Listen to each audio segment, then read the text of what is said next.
within our right to even investigate or interrogate the charges even at this point. I don't think that is fair on the Attorney General for me to be discussing the terms of the plea bargain application even before we sit down. What I can tell you is that we have just made the application, but I am not in a position to discuss the terms of it because that would be most unfair and most prejudicial. So I cannot say that. I cannot say yes or no. It is an application before the Attorney General. Let us give the Attorney General the necessary respect of reviewing the application and convening the meetings so that both of us can put together our arguments and come to a conclusion. But for now, we cannot preempt what will happen between the parties. So please give me this opportunity and let me not prejudice the Attorney General. It is the Attorney General who will invite us into the meeting. So as and when we get this invitation, we will respond appropriately. And then when it is done, then we can discuss the terms after the Attorney General has given us opportunity to present the case. I'm very sad and disappointed today to see this beautiful edifice overtaken by weeds and of course snakes. A sad day for Ghana because I don't think the country is moving in the right direction. If you look at the Komfo situation, Komfo represents, it's a tip of the iceberg. It represents a smaller bit of the big problem. Komfo has been overloaded. The accident and emergency unit is full of patients. And I can tell you, when you visit the place, the patients lying on the floor are more than the patients lying on the bed. This situation cannot continue. That is why Ghana government initiated this project with the intention of absorbing some of the overload on Komfo. Look at Afari. Afari will serve the northern part of Ghana, a bit of western north, and it will relieve Komfo of the enormous pressure. The Agenda 11 projects, which were completed and commissioned by Nana Addo Dankwa Akufo-Addo before he left office, I'm referring to the one at Kokobin in the Oforikrom constituency and the one at Trede in the Achuma Kwanguma district. They are fantastic hospitals, 100-bed capacity hospitals each, which has emergency units and all the units. I don't know what the people of Ashanti region have done to the John Mahama government. I don't know. What is left is employing nurses and doctors and other health workers to make the hospital functional. That is what we are all asking for. We are not asking for anything. I'm sure if the people of Ashanti region see the state of Afari Hospital now, people will weep because we shouldn't let this investment go waste. As early as possible, we are calling on the minister and the president to take steps to operationalize these facilities before the situation gets out of hand. I agree with the CEO of Komfo. In our line of duty, we always think about the patient safety. We prioritize the patient safety. If the emergency unit is overloaded, they cannot work effectively. You can't bring your patient to seek optimal care, and then you have patients lying on the floor all over. Where will you even stand to do your work as a doctor or as a nurse? So it's sad. That is why you saw me weeding, because this shouldn't continue. This spectacle must stop. And we are asking on the president to operationalize these hospitals for the sake of the health of not only people in Ashanti region, but all the catchment area of Komfo and the rest where the hospitals are. When we look at this particular plaque, it says on January 4, 2025, His Excellency Nana Addo Dankwa Akufo-Addo commissioned this particular project. Was this project ready for use before it was commissioned? Yeah, it was ready for use. Anything at all, the OPD was very ready. The inpatient will talk about where they have to put the CT scan and the MRI, which supply order is there for them to bring on board. So the roads, people always have probably more poorer roads than as it is here, but the roads are supposed to be done. So it's part of the project. If you are going to wait on the roads only to open here, then it's more of a difficult one for the community. Now, we're talking about power. It's supposed to be power coming in. And till now, there's no power in. You understand? So the project is commissioned and generators are available. If you want to take care of the OPD and inpatient, you can. You can do to a point and say, okay, we will let you go and do CT in gym. I mean, not all hospitals have everything. This hospital has everything. But you cannot say we need everything before we start operating. Nonetheless, in the budget, the president indicated that they were allocating resources to complete Syria. So what we're saying is that we are almost entering the next phase of a new cycle, a new budget cycle. And as we came here, nobody's here. So where is the money? Are we going to hear them mention Syria again in the next budget? So every year they'll mention Syria in the next budget because it's politics. And they are not prepared to do the money to complete it. So we're only asking the finance minister, the health minister, the president to make do with their words. You said you were allocating funds to complete Syria. It is in the budget. Please, let's avert ourselves to the budget. It is in the budget. And so when we came here, at least we could have seen some workers here or some few people doing some work. There's nobody here. The place is closed. Okay, so why are you deceiving? So now the big question is, if all these were pending, then there was no need for the president, the former president, to have commissioned it, created the impression that this facility is ready for use. If you were going to wait for everything to be completed, Dodowa Hospital wouldn't have started. They started before 5% of the remaining works were completed. Many hospitals have started to be completed eventually. We have outpatient cases. Not all patients in the hospitals are admitted. Probably 80% go back home. So here can be outpatient. For inpatient, you could have referred or taken care of them, but they would go and conduct some laboratories and x-rays outside somewhere and come back.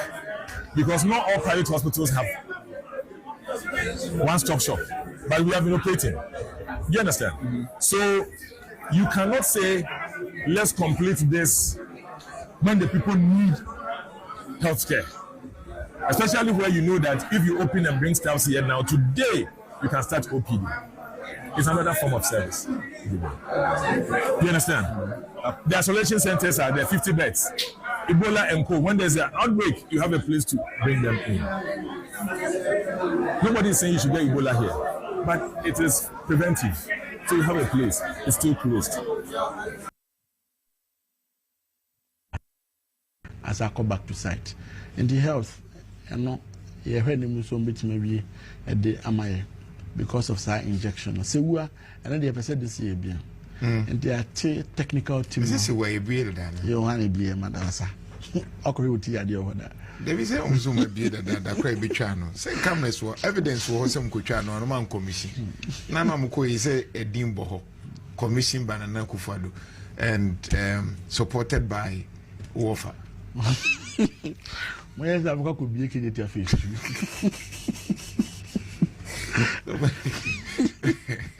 Where's that? So I'm interested in the news. Moka could be. That could be. Now with the plug at Tyro. Not okay, Uncle Show. Oh, Minya. Say, as I'm not, and we've been trying to dance. And I dance here something the Kumsum Kumsway and Huawei. I don't know, some could be, I think, somewhere 4th December 2024. Yeah. So, who the you get for another buy, well, home press conference, no, home press statement, no. Now the Bassa project, no money installations, no money, even a bank card, so they've not even handed over the site to government. No questions, your corona, no, your videos in BBR or her. Seen near the admin at the table for my medical equipment, no installation. BBR, that's what I said. Really? It is our commission no more in there, nay for election purposes. What does it mean? I'm asking this because you're also a politician. But what does it mean to do that? So be bibisa ye nyemwe project why ye buy and so crano. Say nyenti afini ye bossa kano. But what catch on mine say ye we bibia ebia face why ye we exercise. As a politics in the past, no. Now anything goes. More media escape, you know, more gatekeepers. And the major radio stations, TV stations, all rights to broadcast, to let people know what is happening. Yeah. And no, me bana me no ba betenase na edi side say narrative aye pushy any once I'm sort him, that is it. Obi wo me kuruma on to say if you are saying na ekoso nya time cross and koye feedback bia once. And the first no we hear old politicians na your tricks are more use too much in the body politics. But you see baby politics in Ghana democracy do no. One man okra anywhere ni mu a obey trofo and ube lose credibility. If you bear Kadoba Cambiano onte, obi enfiu. Because say you can see a BS where obi to find a camera in the phone call about be disprove you. So what it means is say sad tricks na no playing in the past. Or see a to go baby. Unti me here, where we are, who challenge a normal to my phone say challenge the year, the year. Our President Mahama, it been away as a government. Do bet my no account already. No of a coffee cry. Or buy or be campaign to about a demand or buy a president or Babonti Becca Ghana for say, oh, make campaign name maybe or make a can, yeah, may call abandon who say, and name you different from what I said during the campaign. In the Ghana for Muna but day, and money. Kufo Becca, sir, a seminal Babonti be admitting. Oh, yeah. Ne credibility ne acceptance rating koso and only integrity I war your body politics no more beboy by ko e said here oh I don't know oh yeah nye but chinchina beso dey share your suma no be pay minimum then at the end of the day okogugo now bo liar obense na odian dey apie because on kan okre and no na yeah young ones you feel almost say they shouldn't do that and it's for the records. If you don't hear any criminal act and deception. Deception. And to be deceived with BBC say ya boka because minim say mutuka ya ban na ebo hoka yakobodwa ya ye bibia ya fra hemfo na ya see etwa bibia no but based on also by our analysis name penifo evaluation ni kire say bibia ni hosa no in that case ya ka deception na no ano no ni ye jai na ya boka egu kwa baby ademe konye legal miss man call law school ni me nti ehone de atene etimi ye bibisa attorney general for no be just asking say bia mefra wo say bibisa say me ba na enya no kresa eno ansem ba na mkase we dem da no say to kako and they say bianca publication of false news and are causing financial loss and the legal for na betimi actually what they can do to them but for here there from where I sit as a layman there deception ba betimi a confirm say bibia nche dan ni ho sa commission no na deception omboda so ma be hospital young the biano it's no munye and evidence of same and you get press statement on the Babontin. The battle has to go beyond an NDC versus MPP battle. MPP should not be our preoccupation. If we raise this bar high, MPP will have no option but to come high in order to survive. If you're an eagle and you decide to come down and be fighting chicken, that's your business. We are meant to be eagles. The Eagle Party name was not an accident. That is who we are, eagles. We are meant to take this country high. But what we've done is that we've come to the level of the elephants and are crawling on the ground, battling with the elephant and applauding ourselves, feeling good. Oh, we beat MPP. It's not enough. We need to be able to beat the difficulties that hold our country down.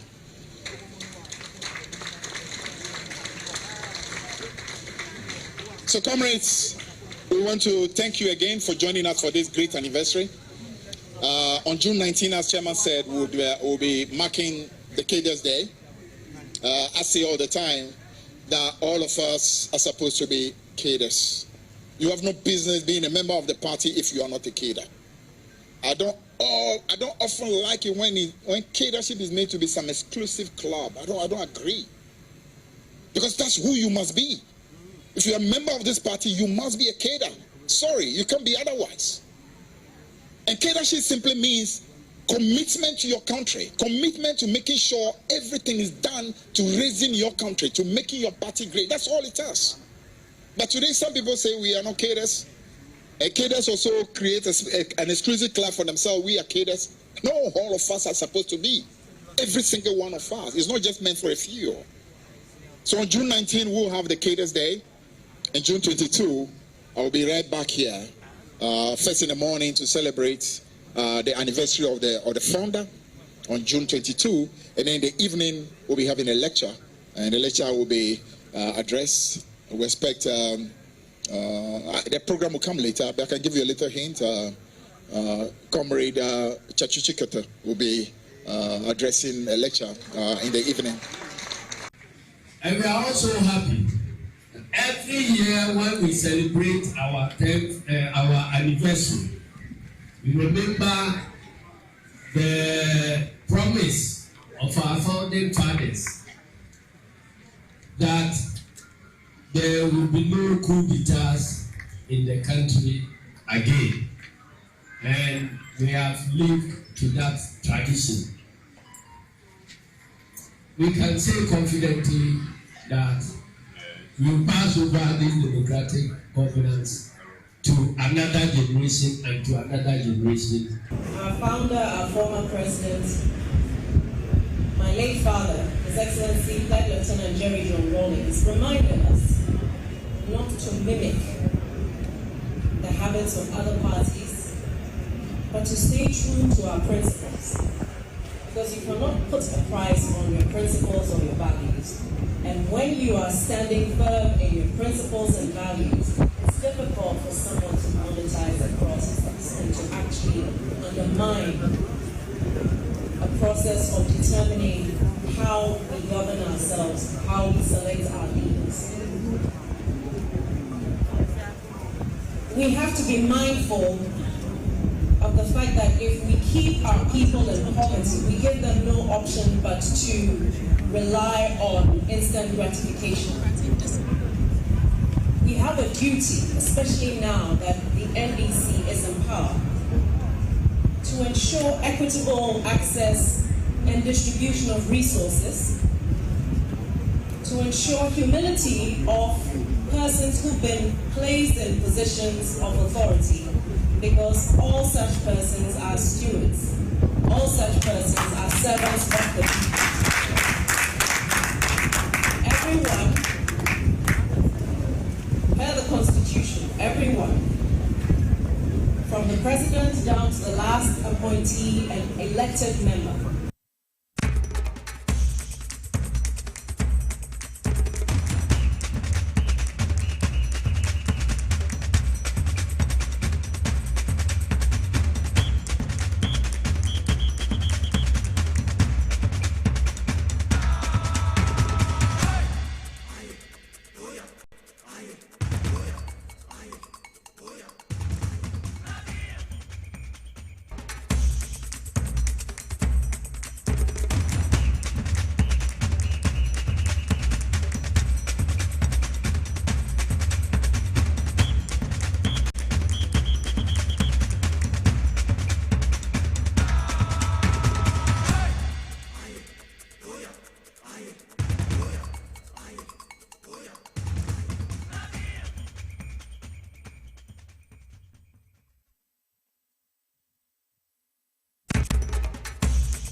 TV XYZ and I feel power 97.9 FM inside politics jumedi ana ewia we su yabo mode atnasena and some ahodo atwagu o man Ghana mu a de di na sefata sa won so betimi anya honte ase sabre de yabo boni nyina no na ye de ba besom wo adwuma mu fie wo kam ana ba bibiara sabre watimi agebre se ye ni so adwumadi emfa emum kana se nso se wo ko Facebook ayem platforms no wo ho at Power 979 FM TVSYZ na wabo mode na wagebre ahwe adwumadi ebi adwenkyire bia beba o tirim wo bra adwumadi egu so ko so fato ase na afi ye nyina ye ntimi ni adwumadi emfa emum YouTube yem platform e ho ne XYZ broadcasting na afei hɔ nso wabɔ mmɔden agyebrɛ na wahwɛ dwumadie yi bi yɛkɔa msiara Mr. Raf Jampo, Mr. Peter Cranton, Mr. Emmanuel Kisi ɛne Abbas na ɛwɔ hɔ a abere bi a wɔn hyehyɛ wo TV no so na ɛyɛ kama sɛ ɛbɛyɛ na yɛbɛtumi adi dwumadie yi ɛde abom Lizzy ana atwi m'anim break up kama Kofi Asante ɛne Prince of Osu ana ɛnɛ yi wɔn gyina cameras n'akyi adandan na wɔn atwa dwumadie wei na wɔn de asom yɛn Mr. Kelvin Asante ɔne me producer a wahyehyɛ dwumadie nyinaa sɛ memra mɛdi ho kyia me na memfa mmɛsom wɔ bibiara a wagyebrɛ na wɔhwɛ yɛn anaasɛ wɔnkyɛ yɛn medin de yɛnke Obrempong the grassroots president okuapɛman kane a tutu akuapɛm de hye sɛ menya tena se pɛ kae na hyɛ ne nso sɛ yɛ pɛpɛpɛ yɔ ɛyɛ yiedie ɛyɛ nokorɛ ɛyɛ kwampa bi a wɔman Ghana bɛtumi afa so afa ne ntɛm apɛ bi de afira sɛ ɛbɛyɛ na mfasoɔ ahodoɔ a ɛbɛba ho no nso wotema mu ni wo Ghana ni wo nsa ebetimi aka wo de Nyankopɔn hyira mempreda sɛ abere bia nso wo hwɛ sɛ yɛn nyina betimi adi dwumadi abom na ensɛm bi a wɔsɛ yɛ kan komo bi a wɔsɛ yɛdi adwento ato bi a wɔsɛ yɛ no yɛn nyina betimi adi na wo man Ghana etimi akɔso na afa ne ntoma pa bi de fra kɔpem sɛ 6 pm bɛbɔ bɔmɔde na kan yɛn ho na yɛn ni dwumadi yɛn fɛmbom ɛnɛ nsɛm ahodoɔ anegu yɛn table yi so yi a yɛbɔ mɔden na afei yɛde emu nkyerɛmu nso aba bɛso mo baabi a wagyebrɛ na ahwɛ dwumadie yi bi na ɛyɛ members of the Kumasi Traditional Council ɛyɛ nsɛm ahodoɔ a aba afei military hospital ho Sewia Regional Hospital ne nyinaa wɔ Asantemantam mu no saa bɛrɛ deɛ ahemfo ɛwɔ Kumasi wɔn de ɔmani ba bɛkyerɛ hɔ wɔn kɔ na afei wɔn akɔhwɛ project no kora dɛnti ana sabre we wo ntimi access project no na Dr. Frank Amoakohene the Ashanti Regional Minister ana wode science we eto dwa wo bra na one the Kumasi Traditional Council ahemfo wo Kumasi edi sankomo no ye be di sajumedie no ho enkomo de ama oye enne wo dwumedie yi so lawyer and the Apia Kubi lawyer for the Ashanti Regional New Patriotic Chairman Bernard and Tribu Siako adodo na friend wuntumi sabe de Samuel Boy mining case na ekoso no wa chiron krata se wono wo twe ne ho e de asi nkyɛn se onye lawyer emfem ma wuntumi e wo sa asɛm ne ho bio ye kɔ ba ye bɛbɔ na wa wanka se watie ensɛm a lawyer and the Apia Kubi aye wuntumi ne lawyer na nkodi nanim na omudi sa case de ntia wo twe ne ho Edia Freeman, Yebedi Sanko Munina, Ewaha.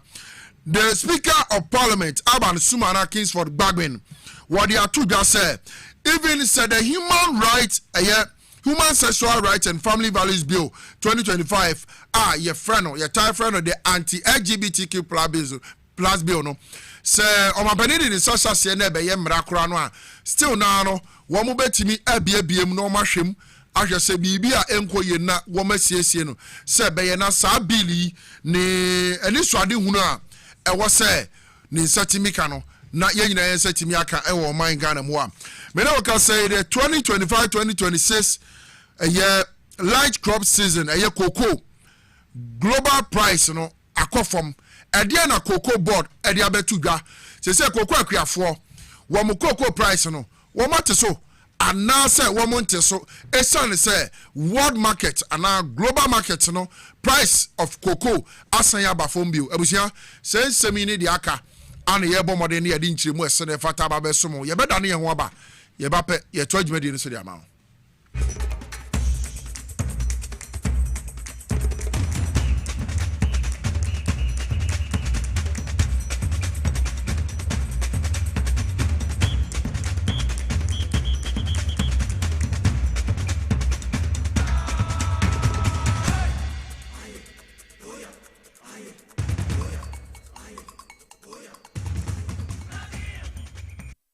SYZ ne Power 97.9 FM oko Facebook ayo at Power 979 FM TVXYZ, YouTube ye XYZ broadcaster. Now inside politics jumedie ayase said it or my Ghana moon sema hodwa etwegu the dinner sefata se wonso betimi ate ase ye de ba besomo ba bibia sabre wajebre na wo hwen ana se utie yen kopem se 6 pm bebo e my Ghana moon sem ana yabomodin a ye de sa jumedie we efa so na ye de aba besomo midin di NK Obrempong jumedie me na medi ho chiame e de ama wonne yento ye jumedie no so ne na ensema e wo ho ne yen hya asem miebie mu. Members of the Kumasi Traditional Council, Mechire Ahimfo, wo Kumasi, ana sabre de womo se womo pese womo ankasa womo nko na womo form ani nko hwe afra military hospital no womo form ani nko sewia regional hospital no de omampani dada na nada kwakufu ado ebia no on the 4th day of January 2025 say wa wie hospital no enti wo bia no de amasanteman no ene asanteman betimi akwakoje yare wo sewia ebise na nada kwakufu ado bie ya na ana afra military hospital na ngasa no edi enti ana bepem ne yemie anoye the Ashanti regional minister Dr. Frank Amwakohene and the same way to Jadin Chirem by Wabrekwa no the members of the Kumasi Traditional Council Asia no womu di South Hospital yi komo kwanya womu betimi afaso abi sebe na santimine ene womu ebe ho nyina no ebetimi age ayarehwe e South Hospital yim yanko ne yanko tie Dr. Frank Amwakohene the Ashanti regional minister wabra no de san chiremu e mahimfu yi e wo Kumasi mra ne ento adwumade nso onam kwanda da so enam na dwuma a woye nti the presentation no perfect ayade na the aka 10% no the aka 20% no time na 10% beba wo si bi wo ha ye 90% complete e bi say 80 na say here 10 and 20 time be na 10 and 20 no beba na ma ye regional health directorate muntiminya staff nankanka se wi ade no a bibia wo ho ne kwa no o muntimi hold for ansana 10% no abeka ho ye sa pressure no ebeko fom ama konfo no chi regional health director so obi ga malaria no ko konfo no chi abra health center bi wo ni krum muni hye bi ebetima ye say simple malaria ni no no yentiti no chips compound and now health center level na ya de wuo no ka ya bo akire aba convanochi yetimi esa no ma na be ma pressure na e wo convanochi no aba fom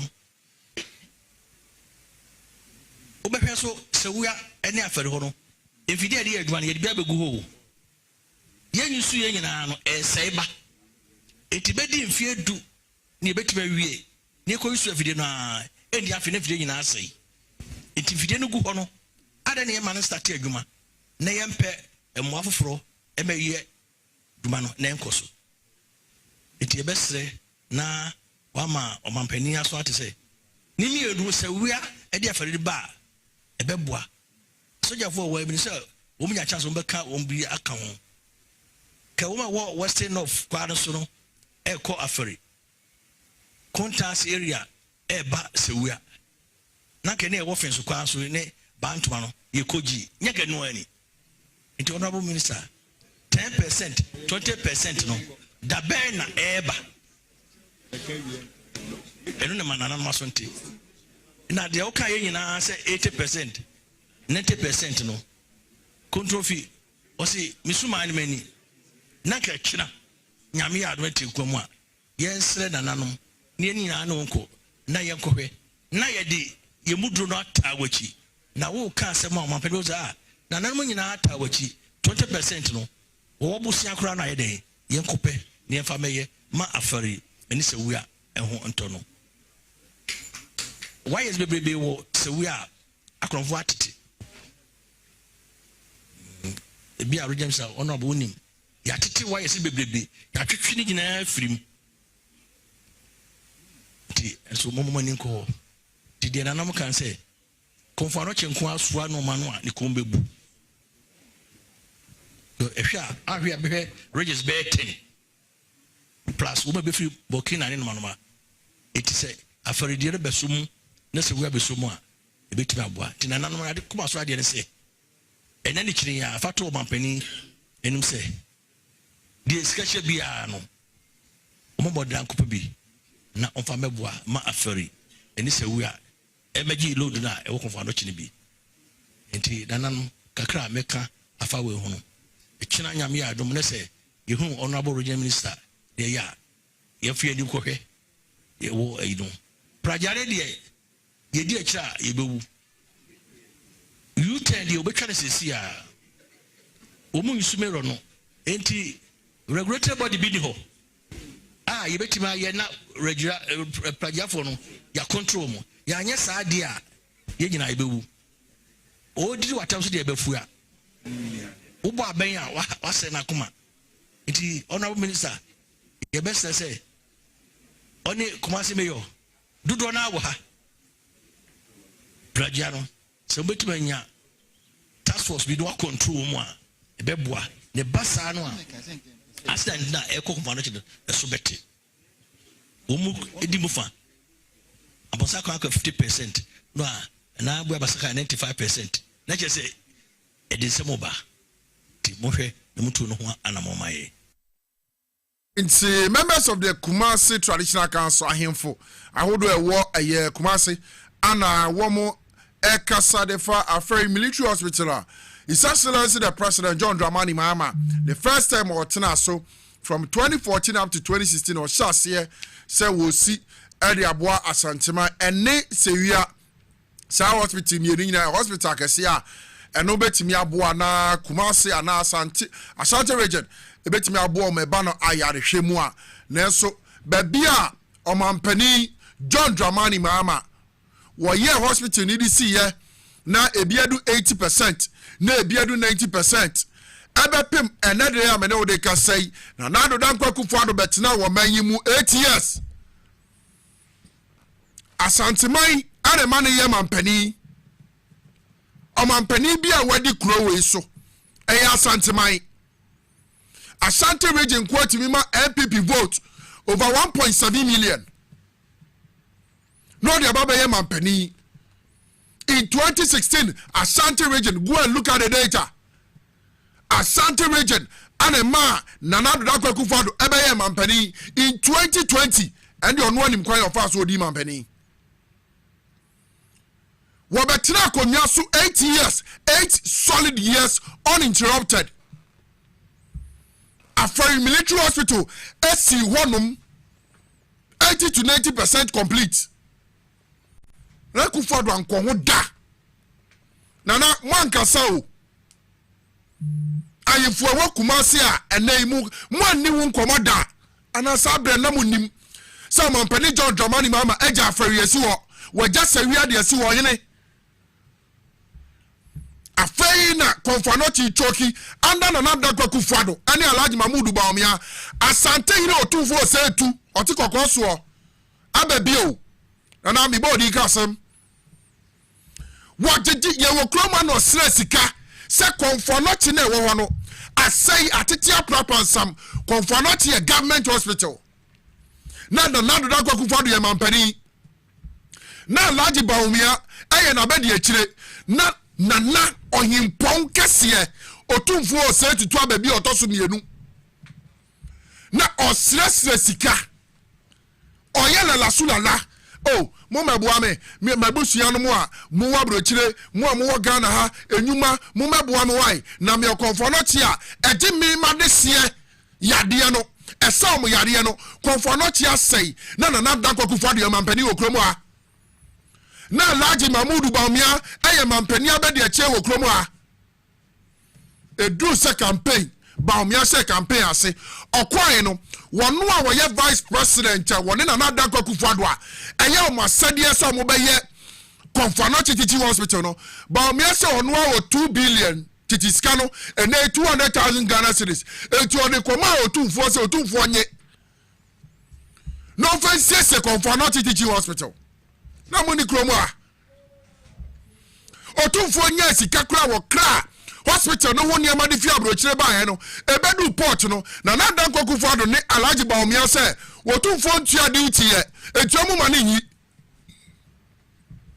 na atumfo eyi enema no ade akogu konfo anote teaching hospital aye government hospital konongo kaya womu soa obi soa ya omuya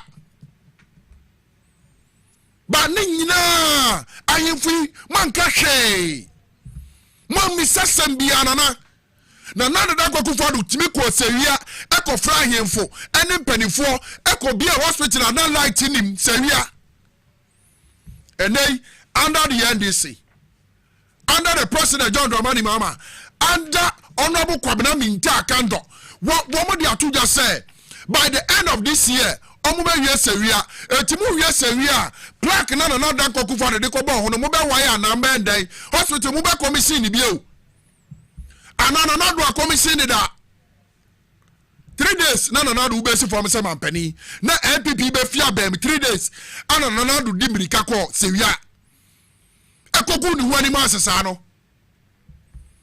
entai obi o ba ye techire wo man na wo so man ni ye MPP be promise asante for ahemfo amotuwai interchanges bako 5 dana me ba kuma ase ewo swami interchange me hwe ba bia e mate na wo moto ade na ensu ato na omoti atechem me wura hoi papa dana me ba kuma ase na san ya last month na mate atechem wo swami ensu ato ni atecha na amene swami the same swami interchange in 2020-2021 time wa the former member of parliament Dima Swami or say chairman Sabonsu Oba Swami ka the people of Ashanti region bununo wobedu nkrahano parliament euro bond no makwakoje womo confirming $200 million adi my MPP for say monyina mumfa koye Swami interchange sikaya mutu sikaya kiki womo say this sikano apart from $750 million bia no margin da na afanko ne nsawam kwan ne ka ho na Swami interchange ne ka ho ene ade wom decide kan ina nsawam to afanko na say ya president John Dramani Mahama bai an wo beguso awo guso yesa kwan no mayen kan no kran fan kire ho no man no obi dia sini obi wobi die asino obi said the MPP ayi asante mayama efie wotwe said the MPP under na nado ne bahomia wo mo yi mo man ne de asante may e wo say efi sabre ko no adwere ensesa president Mahama betina so ape last year said na tie de say wo Kejetia phase 1 President Mahama see ya so the office akono phase 2 President Mahama de almost 2.5 years and this is Kejetia phase 1 anima asantemai 3 years what dem for 3 years and what this is Kejetia phase 1 and the car phase 2 our santimem 8 years and another Gokufado what me phase 2 na mamo President Mahama my first year na traders akofa paper atro brofo asiasin bi aguso na we are giving the president and the NDC government 1 month to come and do the KJT phase 2 money what the mo mon farashe mon faria the same KJT Mahama ebabesi ewo kumase MPP for ko ka kira santeman say President Mahama what the war ever galamsey site and asantefo money be boadeja one more year half naked demonstration say one more play net watching na chi I'm a President John Dramani Mahama one secret no emma hom if it's on the war ever galamsey site that's semwa that dia ewi asemo de kwahe another bia bone ni adwen bone atena mumusa asantefo bi mo Bonnie adwen bonnie and someone FM punto FM unnecessary politicking of issues adia emwa President John Dramani Mahama be here o mampani ade obiya person ni hawo ade bete ni asove If it's all a magician. Boy, a magician. MPP about now, woman, so a Bob Bessia at the 8 years, Bob Bessia over 600 billion. Even see that. Kwame Nkrumah bepim Jomama 2016. Ghana can now they a little over 120 billion. All these years. Now do pay any Baumia the 8 years. Ebo this year over 600 billion. Wokroma. Then omode chire. Then omode yeah. My little over 54 billion. Or you see yeah. And send over basic form no. She near more to pay. Shania mama penny John Dramani mama eye ukroma with just a little over 54 billion. Now do that kwaku fadu bobesia over 600 billion Ghana cedis. Na na can of reta Johnny no akwati America. Who the entia? Who the entia? Na for military hospitals you are and na do that kwaku fadu. Any can of reta ne baomia at the almost $100 million. Two am now rich, so almost see a sword down Yankopon. Aside the Ghana Sika Kofa Buo. I will Israel say, Sabuano, and on a yes to tell us who run now. At you want the secretary and one who bomb Paya and yes, Waje. A Buo, I'll be the crab Buo of Israel. I don't know one person of mine any years, sir. Now, why the catcher say? President John Dramani Mama, a fire military hospital no see new refi. When the cancer say we are regional hospital no. When they say President John Dramani Mama new refi. One no see you. Et your kai. Say na na do anya obeye. Wobeye because one no wadwina santeman ho. Etini ema atwa mo ho ahia bebre ewa santeman mu eye President John Dramani Mama yan chance mo bo ni ema atwa santeman ho ahia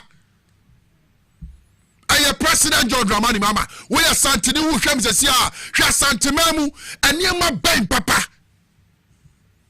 ana MPP yama o 8 years honorable sensu buachi member of parliament di mabantama obey Roads and Highways Minister road rehabilitation kaka waye obantama ya chiro prices that's why ya chiro sika 100 ya MPP asensu buache ade siesie kwan e bantama or the siesie kwan ni nyina ma ye din nana momo ye mu akro yo eni ba bi akọ ya ni no me South Africa ye ya no ani ya buru bi a ye pese atwa bi kura ti no ye pamu ye si ye nkọ ye nkrom ana na momma no kura ni ya nim saa ana na momma ye nyi unnecessary politics in him for once in our life ne ye hwe se mampani be na eboa amanyoko ban ana be ya abaye wo boa mese me yanke Obrempong kasa me kasa de kanfo ana me company ma John Dramani Mama kasa me kasa de Daniel Medi say baby na mine na 2024 na ehu be hia sa Ghana 42 minu ebe ma NDC ani John Dramani Mama bi onu me no me ho da efi say omungu mani ma se womungu mani ma se 1 minute impo ene wa Santa region o mampani John Dramani Mama eye express road efin cry ade ba Santa region no asensu buache wo ya santini kura sa tro ho nkrata se mo mampani John Dramani Mama sa kwa no mo nye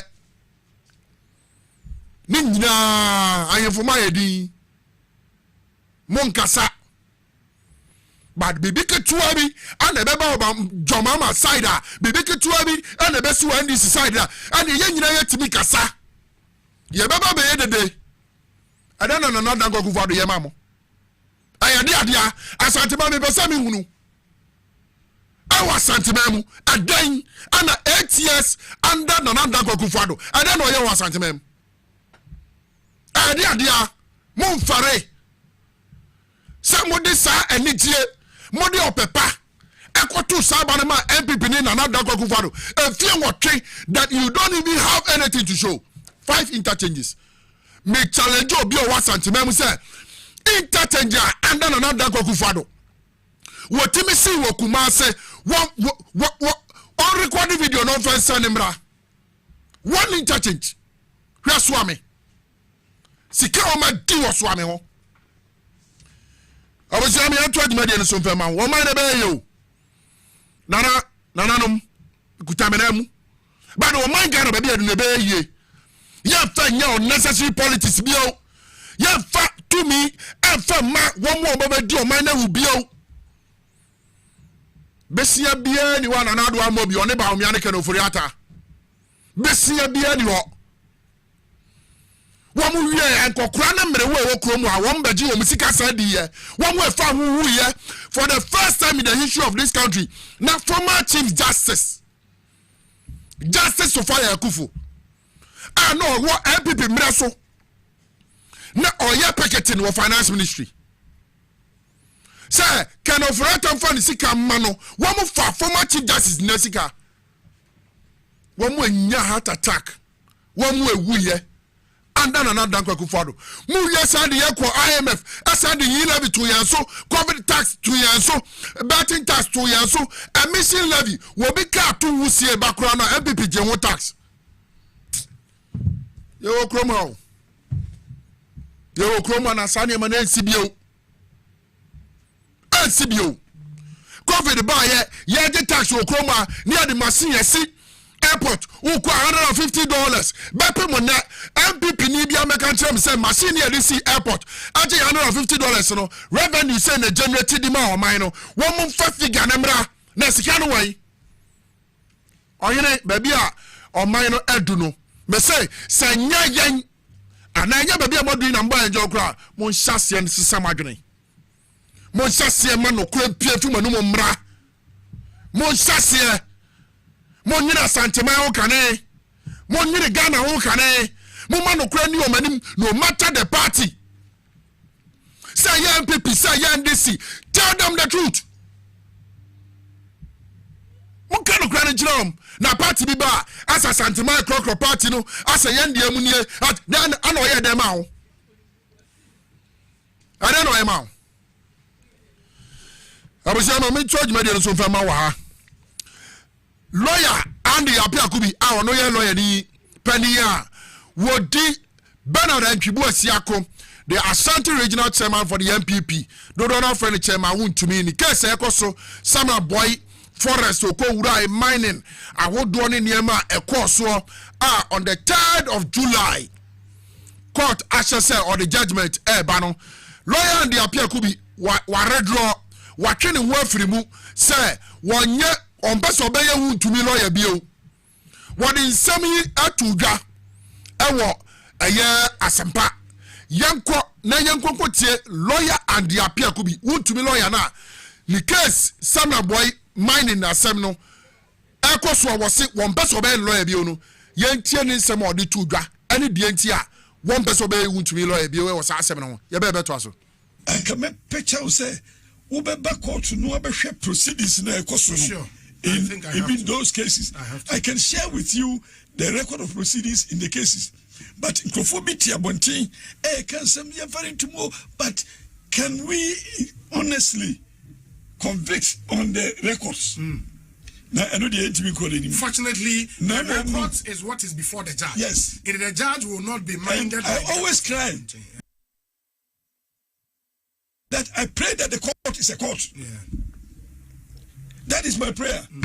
The only prayer that I do, they say, let us see a court making a pronouncement based on evidence. Yeah. The evidence before the court.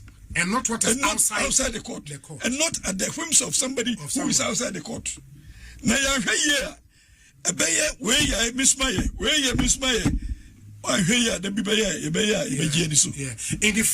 for Samurai Boy the end of the year. We are all waiting for July 3rd. Our court decision. Yes. I have filed a motion. What file a motion? I filed a motion. To arrest the judgment? Not to arrest the judgment. I don't have that power. Okay. I have filed a motion to withdraw from the case. Withdrawal from the case. I have cited my reasons. Who is withdrawing from that case? Myself as a lawyer. As lawyer. Who withdraw from? I'm withdrawing my legal services. Case. In the case. Yes. We are judge. Then yes. At any point. I know. I have a right. Reason here then. My reasons are in the affidavit. And we will take that motion on Monday, so I will not discuss it. But I have tried in the affidavit that as a lawyer, what I feel doing a case like that. Now, I know the prayer, no, and if cry, no, you know, for all of us as persons in the legal fraternity, then what they show. No, withdraw CCR because of what you think would happen on July 10th. No, not what you think will happen. Anything, because I pray that the court should be a court. Now, your decision, then I will come and I'll comment on the decision. But before then, I'll sound this warning. Someone might have any penny because it stays with us. And it will also be, we will be confronted with it in course of our time. FM. And you'll be, you'll be for. Injustice to anybody is injustice to you. To everyone, I agree. But lawyer, why would you do a case? You go through all the initial stages and go through trial. Judge, I'm not data or then a judgment. Now I withdraw. I file application to withdraw. Me lawyer, I check a yes. My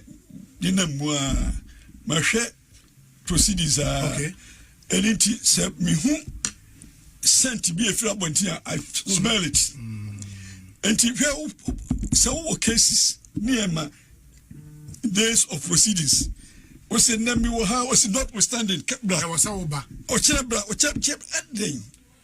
And no one case here in Ghana. That's a summer boy case. They say somebody was shepherding the case. Giddy. Just a giddy. I say, we need who make me. So, what's and then me another case was a cry. We case no 2 o'clock court. Really? I'm telling you. That's what the judge was doing. We are going to talk about this now. Bar Association. I'm going to petition the Bar Association also. Say, Bar Association, can we sit and let this go on in Ghana within our jurisprudence? And do we want to turn our courts into persons, institutions? Yeah, but the Bar Association may not have jurisdiction over the judge. No, but indeed, Bar Association can speak about it. Okay, me and Mika say, I'm speaking my mind. And I want whoever wants evidence to confront me, and I'll show him the evidence. But if that was the conduct of the judge, I don't know, I won't petition Chief Justice, Mom. Well, one option. Okay. The other option is that I'm withdrawing and stating the reasons why I'm withdrawing. Why you are withdrawing? And I'm going before the same judge to state my reasons of resigning before her. From the case. Before judge. Yes. Even before the judgment, Bebano. Yes. Or withdraw from the case. must set me reasons of withdrawing before her. And your client is aware person will withdraw. Yes, but my client. And none reaction here. And I'm Obi. Me one person. You Obi Boni na meti ho na me be I don't like it. Say you Obi Boni na meti ho. In this case, why you any Boni? Okay. Generally. Okay. Obi me so and I'm silent. We am Boni a. We deme Obi. Because I think that is a way to also teach you to learn. And to be careful because it will be before you. But I'm withdrawing. I'm going to state my reasons for withdrawing. In court? Yes, in court. Monday I'll be there. Monday. No, Monday I'll be there. Yes. But on the plea bargain request, how they come age, and no dear, you would be on. Yes, we will. You do that. We'll be on. Yes. And they won't withdraw. Indeed, there's another case. Someone boy. The lawyer Andy appear to be one, and a lawyer penny na wodi wound to me, chairman wound to me. A better than you boys, Yako. The Ashanti Regional Chairman for the MPP. Then some Hodwana a walk court. Lawyer Andy appear to be Nene ADDNM. But it's a see how they can say there. Summer boy, Forester, wound to me, Ekobo Urem, Ekoye mining, Basa boom, Yagui, Tutu, Sassan said you pay be a Sabre. And I did one on the 3rd of July, and a court, Eddie Asha say, what then the judgment, but a seminar Benaria. Now, lawyer and the appear could be. What the assembly in a cheat. Abapem Sabre ya judgment ba was watching ho na watching ho no the enter watching ho no or the affidavit no ewom nyame ya no ajoda wo beka o court na ha de on kan wo na emom de o kan ne se se wo hwe obi anim na de bu na tan a enye na wo ye ne bone a obeye obi na dan lawyer and the appeal could be one of the people in the MPP I respect so much because he is always blunt with his speech. A obekani A B obekani B. Sadiani obeka chosenye. But lawyer, with this particular one, I disagree with you 100%. Opekrame 120%. What the Samra boy case yet yabepe monet? UPF court to be an hour straight. Everything is fine. We have your interviews. We can play them. Se case equals UPF bana se media shia woni won to me. Samra boy die Exim Bank die kosu biara no. UPF oh bibia ye fine. Ye ko file ye way. Ye pese ye say bibia kosu kama court no this assemno. Eba ne sign a case ni nya kwa wie ye lawyer.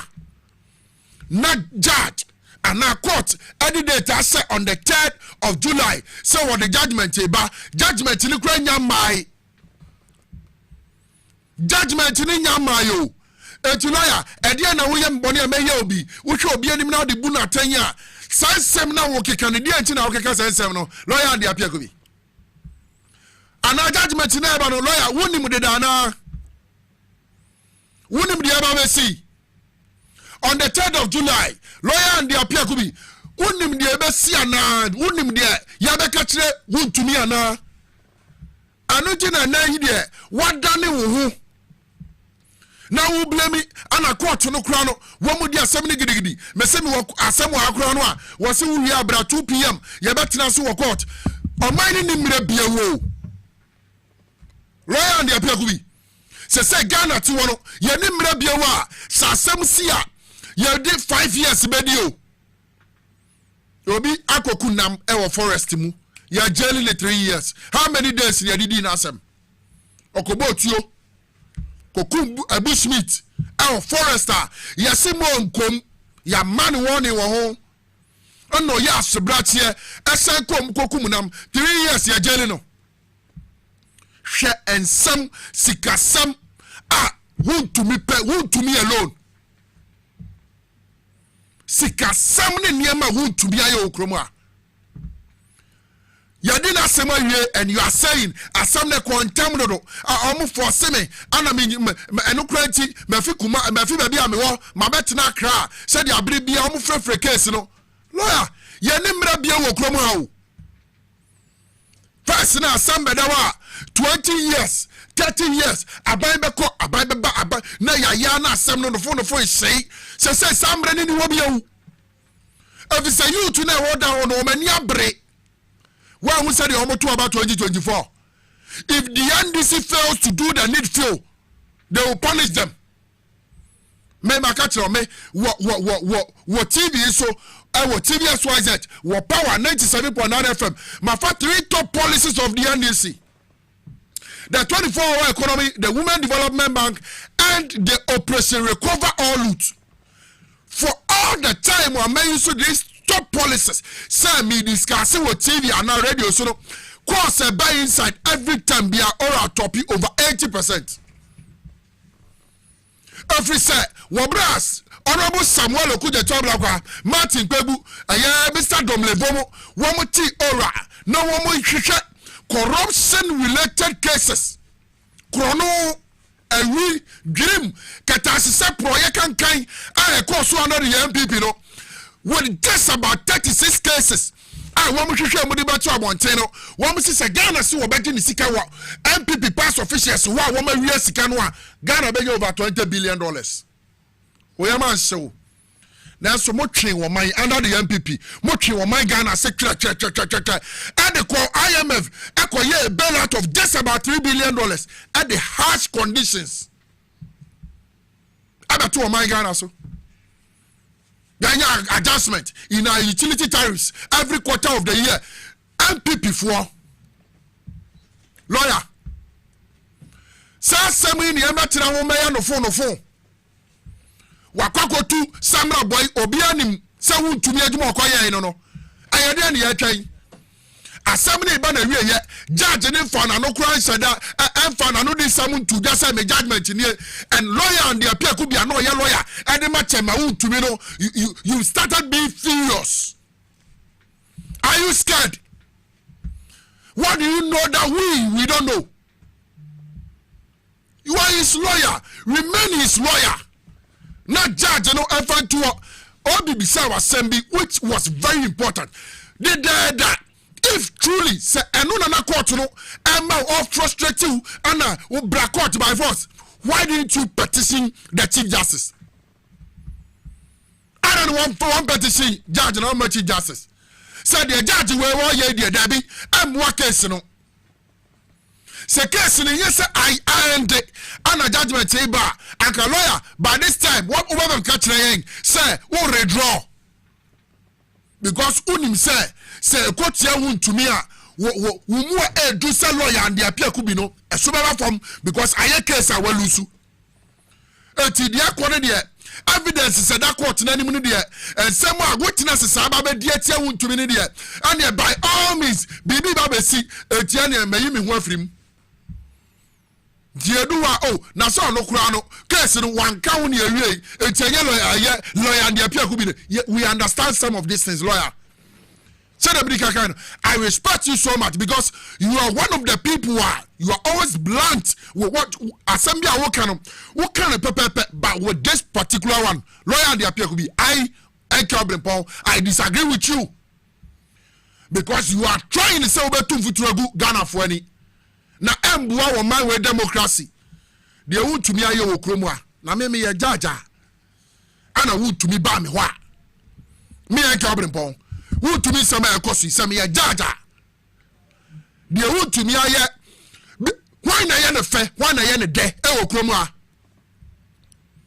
ni some wa keka kra de jokes aye just for comedy so me and Obrempong I don't care but ukoko border road contractor who to me kwate ye kwhwa dwuma ye de oye oso oye mpokore ani e bia wanya kra Axim Bank sika wakote ya wotimide forge receipt akwatire say ampa me won to me kodafuo makoto equipment 4 million crown receipt ni eti Axim Bank monye na mo fa ma me na me fa kodafuo no receipt ni nya forge fraudulent and also ye hwe obi anim won to me ahofe anane tenten ane ye hwe ne de asem no lawyer, mommy and fan of Kranya Jumaha, unnecessary politicking, and boy, my Ghana, so we should stop it.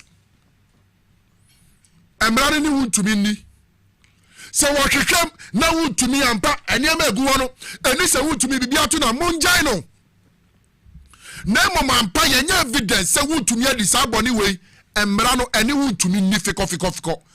Samaka, if you play bargain, for Exim Bank as someone who to me war lawyer and the appear could be Matro Diakoma Attorney General. Said Dr. Dominic Ayini, Attorney General of the Republic of Ghana, or granted plea bargain, magic off 1 week where Jumamwa early did demonstration with Attorney General office. 1 week. Yeah, but that office what did you all? Who to me case should serve as a deterrent to other politicians in power. My baby I do no wow best or best say ni biono. Ya never bre also because ye mubi ye ni baby ako. Ye mubi ye tu kwan ako hu ni baby aba. Enti ye ni baby ako ye gro mu ade na sika wa ha ye ni ya ye ho beto ye. Ya ne ma mpani John Dramani ma ama ye. Omo obesia ko wa bontin o. President John Dramani ma ama aba. 1 year 6 months ombo obesia ko wa bontin ye. Hwe big push. We are big push. We are Ghana Medical Trust Fund. We are free primary health care. We are free first year tuition for a year first year. Omo Eko University. First year, will be a government university. Will be a free education, tertiary education for persons living with disability. What will be a Penny John Dramani Mama ye. Omo Besia ye. Anya mama. Eti o man ni sika wa ha se anya adwene abo be wa nyansa wom te se President John Dramani mama te se Sami Jamfi Esquire akora nyame anyansa aboni timu bill etienai Ghana Cocoa Board odano na wo boa se economy ni benyina se enyanyansani ati se honorable Dr. Eric Opoku a wa boa masese enuane abu koya nafco warehouse across the country babia ye ma abanya tobro wato beans wato bibi obetimi de asie ene de amene wo de kase se Ghana bibi asini enya duane ni a 6 good months ye betira krom wadi di kwamo ne yenda under the MPP echo was a bro ne mu omo de beja wo my Ghana warehouse MPP for fire 2018-2019 over 27,000 tons of maize and rice bape mu ne Ghana de saka no eti ade se NDC for tua under the MPP. So time no Abdul Wahab Hanan and then one na yere woman court akwaniaba because sika over 70 million Ghana cedis and a woman for free National Food and Buffer Stock Company e so mu botom no mu dia din yo mpeso mu dibia okromu a ye pa gene ebu o man ye penyansa a ye gene o man ho timamufu dodo no a and one me boso wouldn't me pay for 500 cities and you set your business ni pay 1,000 ni pay 2,000 now what she would to me no akwaje 14,302,000 Ghana cities so they kwakodo bro kabashi mane and you are saying ana so obi anim now the buna tan ana media oya me boni a me yo bi lawyer you obey your boni bi aye ni bi. But want to me the some of us were many grassroots will be a shy the better to me because need some young yatibi yahubi yakaibi yagadi ebesi. I was saying to you so fama Speaker of Parliament Aban Sumana Kingsford Babin Wakasa Edia Fa the Human Sexual Rights and Family Value Bill 2025 fire your quality a friend anti-LGBTQ plus bill.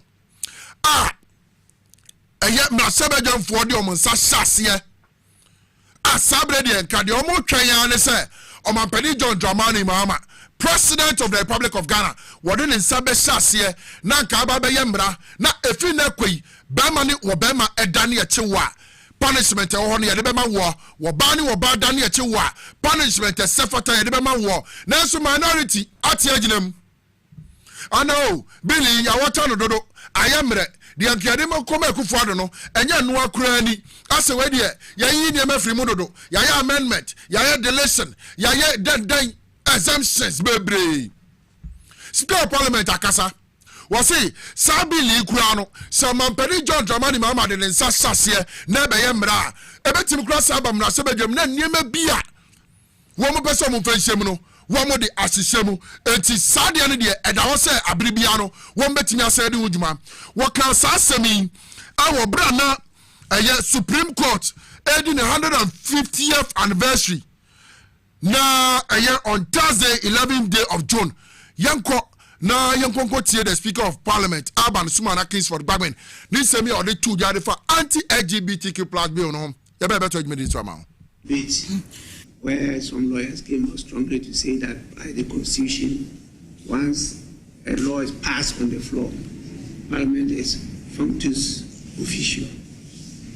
It's not the law.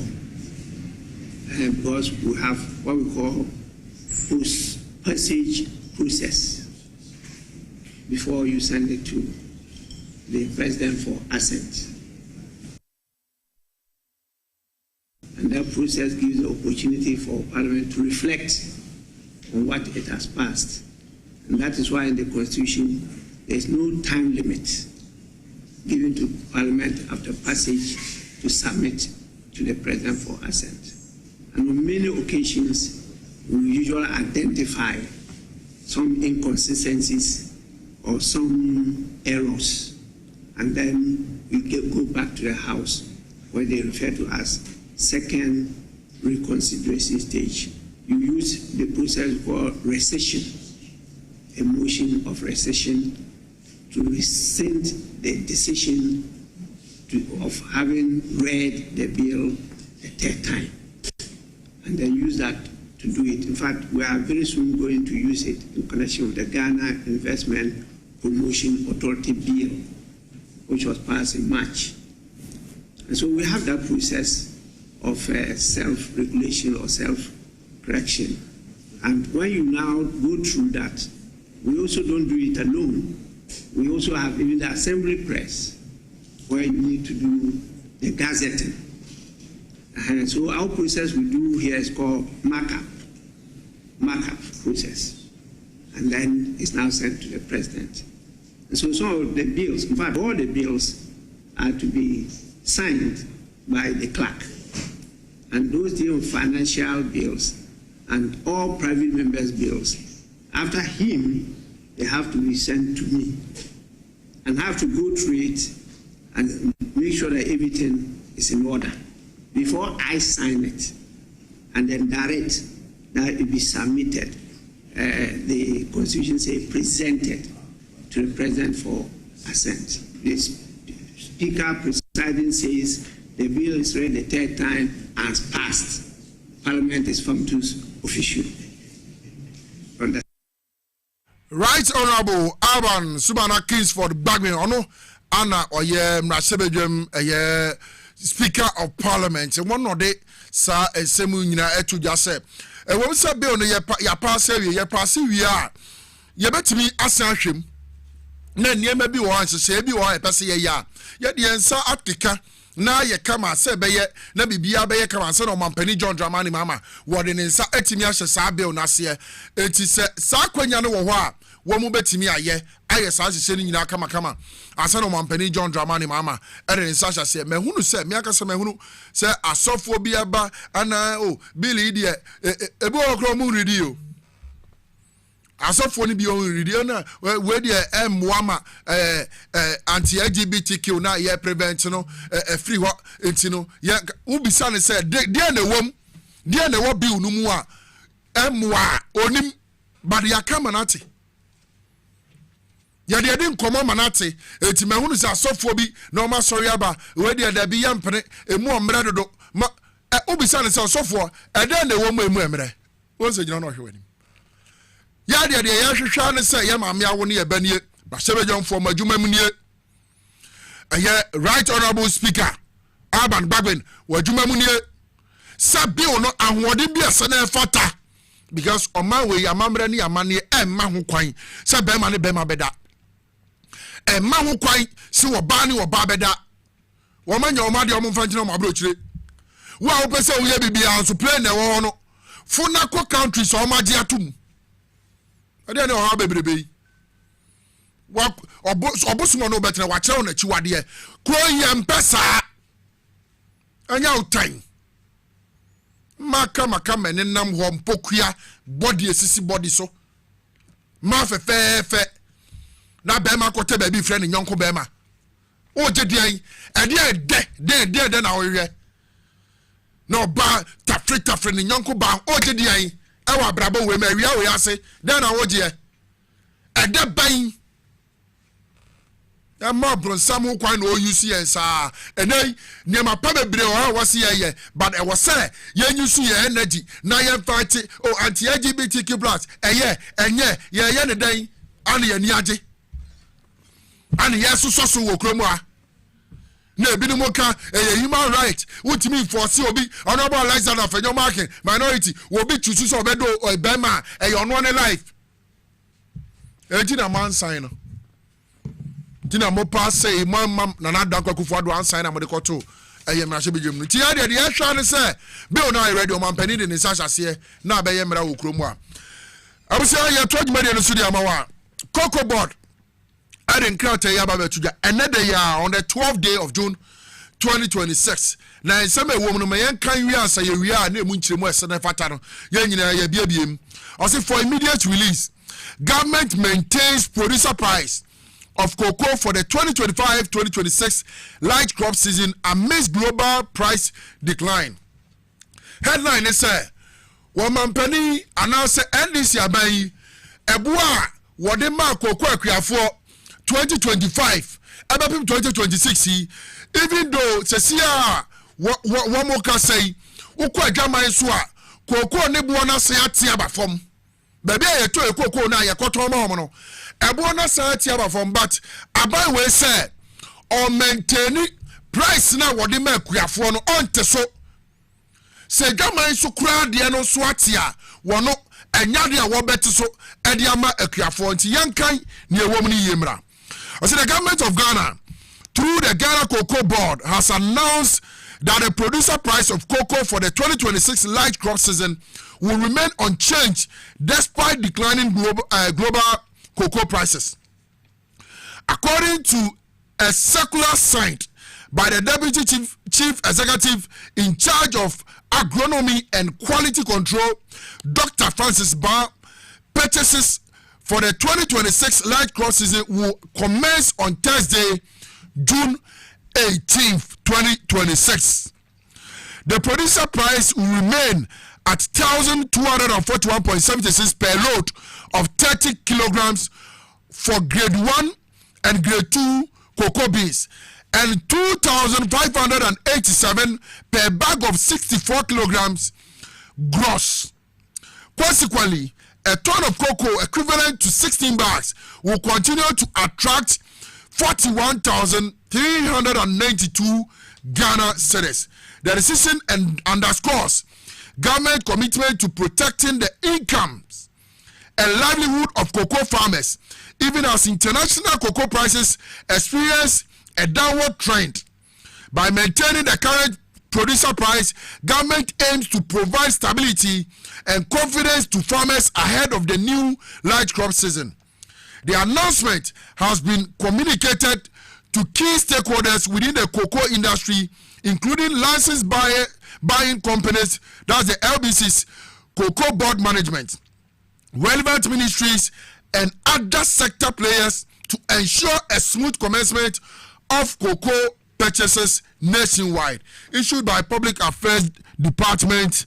For more information and the guasiano now afa eti netente ani tiete nyina ne se wadwaman so a wo man Ghana eto kokoa wono so koton na nka waje ho mfaso no price a omampani John Dramani Mahama ani NDC aban agina so ade ma kokoa akuafo one bag 2,587 no sa price na na wagaman so me ne wo ka say aseatia ba fom anke wo say omampani John Dramani Mahama ani cocoa board ani the cocoa sector e wo say nka o ti cocoa bag ne so ma wo ani say aban be pesca o ba bi foforo no odi aka musika ho de amamo if you say one bag of cocoa price no eswate e wagaman so say sia de eto no man Ghana ha but omampani John Dramani Mahama ani cocoa board ani aban say dabi the CEO MPP for another Obrempong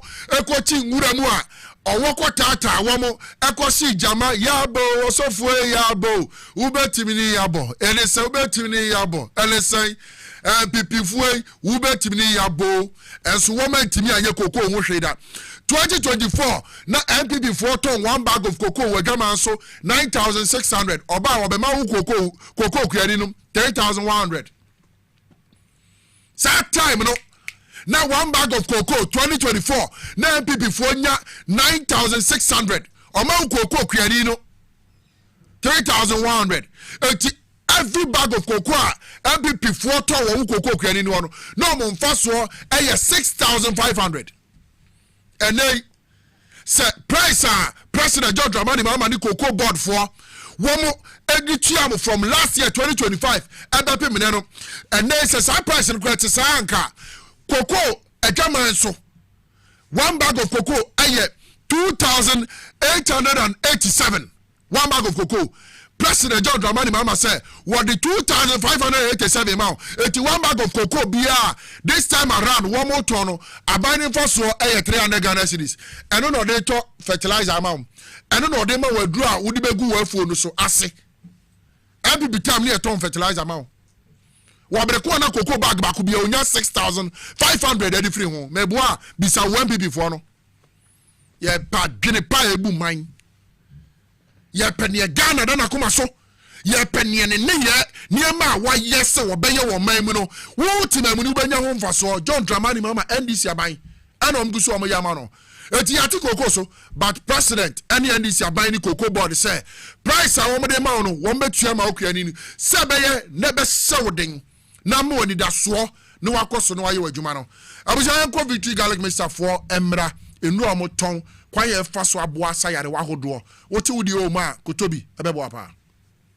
Elia victory garlic mixture na wati ni dinatiatia tin say na edro ni tie na no pasem ne say edro we adwuma ye titru pa ne say ebeboa ananna ne srade ewo ni padua ni muntin mu ama ohu atọ kura ye dika obabi wo ho a okomfikyire a ema edro ewu hia ye victory garlic mixture ebi kura ho bekwa ewie wa nsa na ba eye victory e na wu hia wunya victory no ma na busumi biara ubenya ofikyire akwa empa ho kura eno de akira obi wo ho a ne ti ne ta adwa no obi wo ho ye adwuma kakra bia no abre na nakoma bɔ ne periperi ni nyina ye mogya entimi mfa akoma nu nkwa adwen mu eno ne kofa saa de ne ba odofo mesrew so wo ho na wonsem ta adwew ebi a wonsa no sei ana wonam ro mu na esi fom no kra adwew ana ayatufo se de edi fom ato mpaboa mu a eye victory na me kan fama wo unum victory asa no ma ye bobɔ so nyina no ebegyae de oto ho anadwo a wontini na wohia victory emframa nyankopon de ama ye se ye humi wo de wo humi a na wo tie so obra eye victory ene betimi aboa wo ye wo bi wo so a wo ho ana ne yamahye no a obi a na ne ka obi a nya ne hwe obi wo so na koma bɔ ne periperi ni nyina mogya ne ntimi ne afusa ne ye wo ni padua no edura wunya ye victory garlic mixture de watwa bra ya bia ya na se kokodue ne nam no no ye ne basa eye victory ena me kamfo wunya victory bi no a ebeboa wo se doctor de wato aduro so sani a ubetimi anom victory na ka waduro wonna ne se waduro no na abenu ma meet abiasa no anom we so na abenu ma no anom victory no so achi meet abiasa wo ye ne sa bibia abade kama ma se wona se tata wo ye agya ho aduma mesraw edura me kamfo ma wa ye victory garlic mixture mesraw nipa ne bia danse a ye pese ye fa wo ma danse na tie na se wo so koto a ubenya sa danse kro no a ntwe mi nyini mi mpedwa mi ntumi ni di mi yare so mane ko be 12 years di man num ndro kan mojedru 5 minutes de tim matutu na se na meti tv ntumi na me hwe na mu se moto ndro bi esi victory heba victory garlic mixture de mi mtodru sa ba modru no asa modru no eye papa ntumi ni di o mi din sa no me di afi bi no so didi ya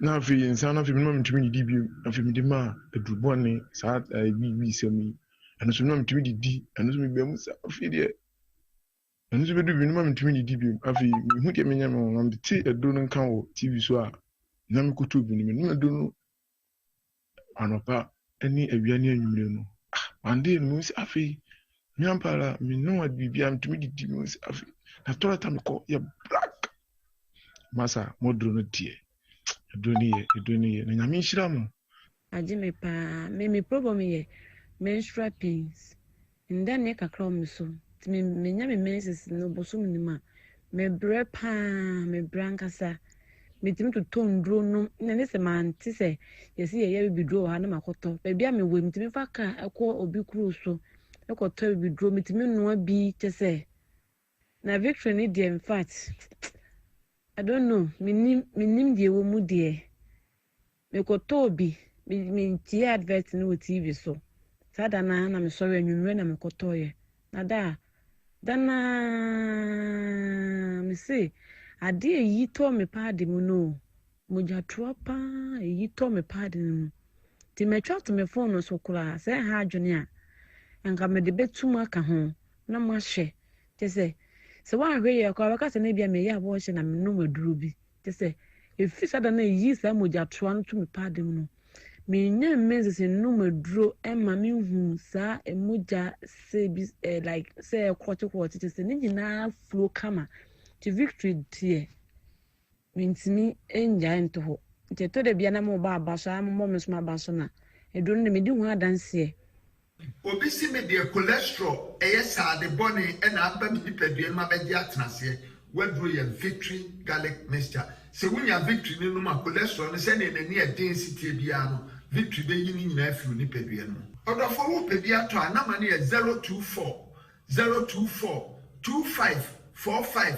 633 024 2545 633 and 020 129 3280 020 129 3280 a victory mkunimdie ne ade bremu.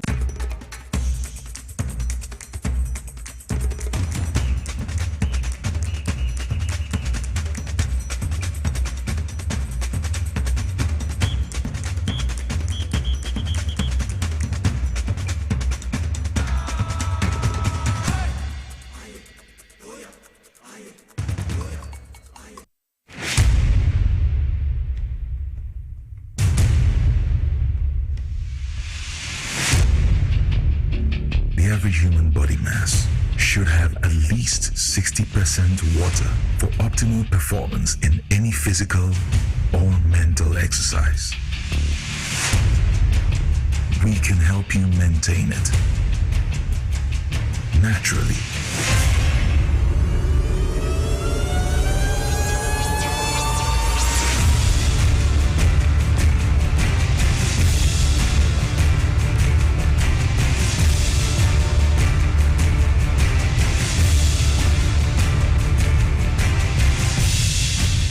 Natural mineral water. Simply natural. For bulk purchase, call 0596 273 546 or 0596 273 547. This advert is FDA approved.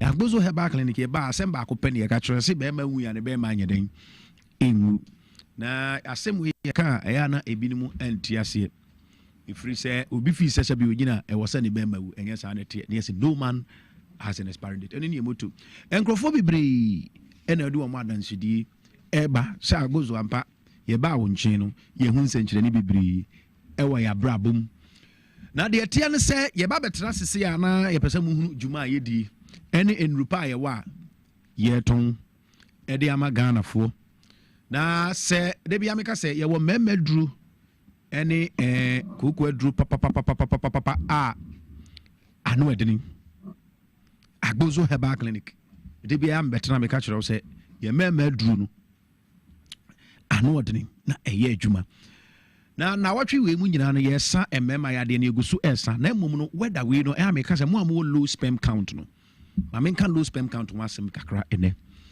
mo am low sperm count. This is the time whether no ayese no we treatment ebebo we papa and say we be ma na 7 period so pesa o sa wo biom we ye oba na infertility ha na pesa wo wo da na pesa wo this is the time e was a 7 period asa wo ba Agbozo Herbal Clinic na awo ho adwuma yedima o yi papa enti pa bia o hwemi e de free biara no obetumi afre Agbozo ana Dr. Agbozo na low sperm count TME eno na different from sexual weakness ebi mu frame ya na o ka say low sperm count no one sexual weakness there be low sperm count you be a want to me nyinsan oba ena infertility eno nso eye oba want to me nyinsan Agbozo Herbal Clinic oba ye clinic hono mo a yebe mu wadru yebe o test ansan ye o machines ye be hwe oni peduanum na awodie no so ye oba ye betwa scan ahwe awodie no se problem bi wo mu a yebe mu wadru am wanum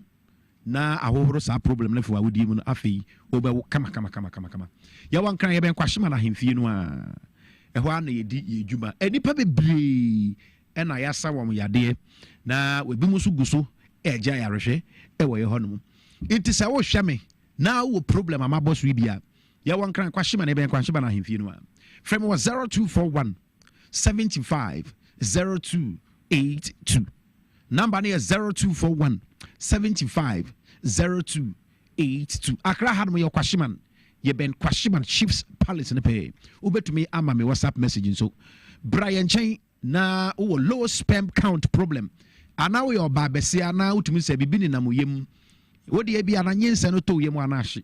To me, enyini kakra da moja na bana ba besin because same we are anya agro low sperm count just a treat into treatment there any also be wonache agbozo herbal clinic go buy engineer test we a be man so a sperm count test there sperm analysis ni ahwe se unkwamwa no a wo de wo no wo fam a ye be mu aduru a be boosting in 10 na wetimi anya nsen oba enti upa more inquiries upa ekira kwan a ya akra kwashima ne ben kwashima Chiefs Palace na 0241 75 0282 and no man has an expiring date eba memma semu a de bia meka say age a number na yade bibino mu na etumi masabe memma bibiri mu memma sem efiri mu nsa yade bi te say diabetes na high blood pressure no say wo memma so a e tie ha wo memma ni pa it will be our diabetes or pressure no say ofra agbozo herbal clinic na so ba ho no ma ye test ni hu sa ye wo treatment kura ye de be ma wo kama it is wo hwe me na ba bia wo no so no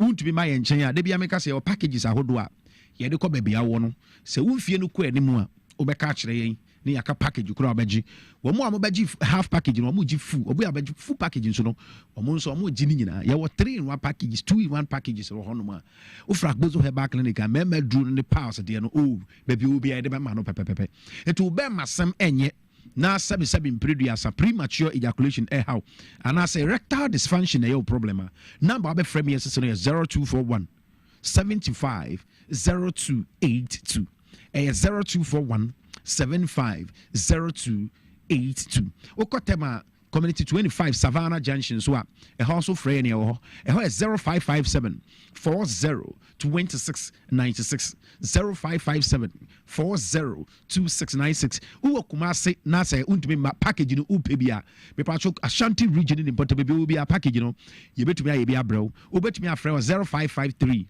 41 7752 0553 417752 0553 417752 0553 Kumasi 0553 417752 numbers no a network into so free binu enye bia ubetumi akoso afre 0241 75 0282 we a bear man say do ahomache we man sorry and I say bia why masturbation na no nti mema no amay masturbation oya brantie no why masturbation da na ma wonya premature ejaculation wompem and I so bema no sorry a emu ntumi nya dia masturbation ya de a cause hormonal imbalance and insufficiency in system no mo a oya brantie na onim na de ahye ho a wo be 1 minute ma wa pa edura sabi oba bia no oba obetena ho be ma biara a wonche wompem no e ma mpem ho tena obe sohwe ba ko mienu eno ano no na wako it is our premature ejaculation problem no why masturbation da but obe WhatsApp me 0241 75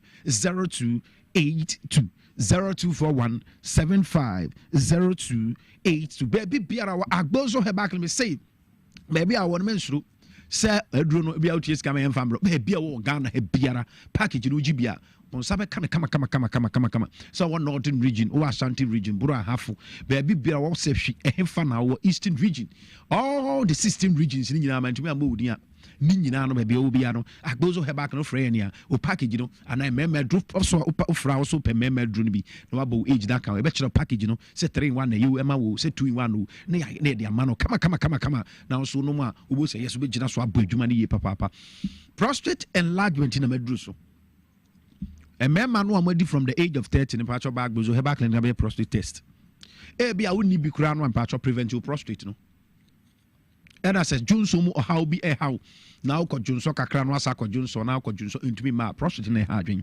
for any chira bozo hebak clinic ya wan kran kwashima na ben kwashima na hemfie no ochina kra Saturday ye adwuma ye start adwuma 7 o'clock am na ya pom 5 pm di biara ye start 7 am na ya pom 5 pm it de biara da bozo hebak clinic ye adwuma Sundays no air special bookings ubuki Sunday and also you bet me abeshia no be booki upesa oba Sunday ne behwewa sisi ana gozo ube booki ne aba abeshia Sunday na mom no ubet me aye workings de biara da from Monday ko kopim Saturday o ye oba na uni atrinka me pa cho bra ema ene memme nyina no memme dru no tumi numbi eye vigor and vitality medications and a pause no so ema no so nyina obi atumi numbi oba akra se ko che wo ho kra watinka kra tibitiko etimi si wa wo de ano ma wan hwe yi kra wo kra so untumi nwo enti koko yɛ yade ha adwen yie papa enti so pɛ so nya good libido na watenka kɔ so pa chofra agbozo hema clinic e was 0241 750282 oyɛ oba also saa ubetumi anum eduru no bi emema eduru ene kuku eduru no oyɛ oba o oyɛ emema o obia tumi yɛden ebeji bi na also wagye package kama nti ogi no na ogi bi ma oyere na oyere so ho ayɛ den wɔmpem mo hia mu a na ayɛ dedededede enti jamia America no yade ayesa no ebino no na weather yi nso na arthritis be sorry ye papa honam betwetwe bebre what you say na yade bi te stroke no edru say kra na man 40 omumpom ne omaposo nyina ye omya uye obi na so general problem we bubu agudan wontumi nante me pa chow hawa me pa chow fra Agbozo Herbal Clinic wajuju why very weak ebia on sabako onan ba ko ajuju wontumi ma fra Agbozo Herbal Clinic obetuma asomo obi aba na problem bia no abeka kire nti betumi a WhatsApp me 0241 750282 ye ne abre panto frɛ ya mo enimre me pa cho wa hwɛ me a wotie me no wo frɛ me a mo enimre sɛ ampa me pɛ sɛ me same ho yade nti 0241 750282 ene ne me number no wobetumi a WhatsApp me so wo abrochiro wo he ba bi wo bia Agbozo Herbal Clinic say no man has expiry date brai honum na beji wedru kama obi won ma sabi nsuo to honam nyina atwetwem arthritis ena how ni nyina Agbozo Herbal Clinic ye be e de amawo ena waposo rheumatism how ni nyina this is the time e be dead yi papa odi wani be kire ye clinic honum o pe baby a obi ana ye won kran kwashima tema your community 25 Kumasi e wodi chem so o be frɛ me e was 0241 750282 enkra 0241 750282 and our tema frame was 0557 402696 Kumasi open meme dunu bina pesa yen delivery mra baby obia 0553 417752 Dr. Agbozo mi ankasa na meto no me say meme bie ni hono mo a sebe wasa obema wu enti brayen chen na obema sem no yen sove emfa mawo enti say bia ebia sugar ene how and as high blood pressure how ma obema na ye mre tie biye ni nyina ya de be kire Agbozo Herbal Clinic oba clinic we ya ye beboa we papa ema wo so wa ho de ayeden wafa ho afa ba enti no se oba utie me na onso saa wo problem bia da mu a ana se oba onso u feelings atiko enye mema pe Agbozo Herbal Clinic say freying ye be sa problem we nyina no e de amamo obi wa no mo a sebi impreduasa wenya sisi ya de pa na mo amkokobo epie no uja wona ya na ukokobo apie na mboja na mwachire ma usisi ya oya wo kokobo problem aye hemorrhoid wa ukokobo epie tiemie uja wona ya ukokobo epie abehye wotu gise ode ade pia nsa na kwa akoshim Agbozo Herbal Clinic ye wo ho e de mawo me pa cho frame me was 0241 750282 0241 SI WhatsApp 0241 750282 ya kwashiman ye ben kwashiman ahemfie no a de biara da ye adwuma se o memma sem no fa bedan yen na yen hwe o memma sem no so ne yen o memma no nkwa yen no ene yekusasa tumi no onyankopo adum bema biara obeba ye hono no obebo adwuma ye men kan kyerɛ me se de bia ye sɔre a memma sem ne ye kan pacho bema bia ne so adewuru ne sebi obesɔre ne afre ne bema enti wana wo memma ho hia wo no a won pese wo ma wade be sei na wo mo girlfriend jeje mo na Agbozo kasa wotie enti so ye bema na wotie me na sebi wo memma sem nya me pa cho frɛ me ba bia wo bia package si wo bi na mo wan kran ha de a me pa cho ye be sere se wo be ba clinic ho wo ben kran ha no mo a ɛyɛ a mo ba ɛboa yɛn papa payi enti mo a mo dodo wane na asefo nyina no mo di boni be kyerɛ ɛhefa Kwashiman ye ben Kwashiman Chiefs Palace na 0241 750282 0241 750282 Agbozo Herbal Clinic me pa cho makamfo mo akasa wo so baba be den abeso ahwe no hu se adepa eden e wo bebe enti mema no amaye mre wo mpam ni nyina mo nsalai na mo frɛ Dr. Agbozo e pe opa wo Agbozo be am prostate enlargement ebia ye de be ma bibia kwato be man rubber wo frɛ ne catheter e hye wo be man mu ma sabi impreduasa adan infections eye wo yabra ye be mu odure be yi Agbozo Herbal Clinic be san senchiri it is a prostate how be me biara be pa chodi we ni be kire pause no uja we na akokobo pie 0241 WhatsApp me ankasa 0241 750282 mede ma asɛm ɛkɔ awie na meka kyerɛ sɛ de biara da yɛyɛ adwuma from Monday ɛkɔ kɔpem Saturday yɛsi no man has an expiring date bɛrima bia nwuyi a ne bɛrima anyɛ den ɛngu ɛnti mepatwɔ packages no momfrɛ na agye wo deɛ na wagye ama wo yere mepatwɔ yɛade wo yi ɛyɛ pause ɛbɛtumi ma ayam timba na ma menka sɛ bɛfitiw na mfa ntwam onipa biara sɛ woyɛ ɔbaa o sɛ woyɛ bɛrima na woyam timpa wo feelings ti kɔ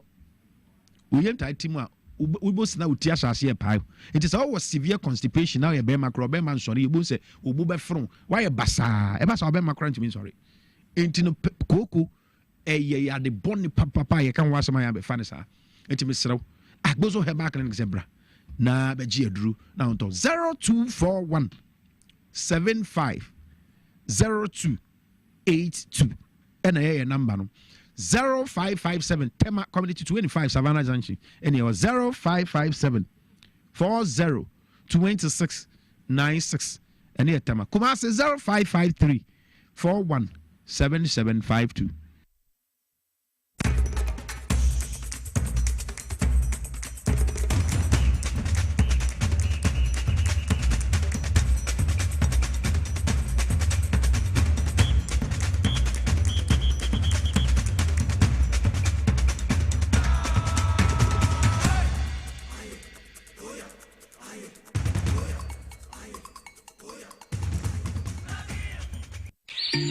Now, let me tell you about Safari Valley Eco Resort, the first of its kind in West Africa.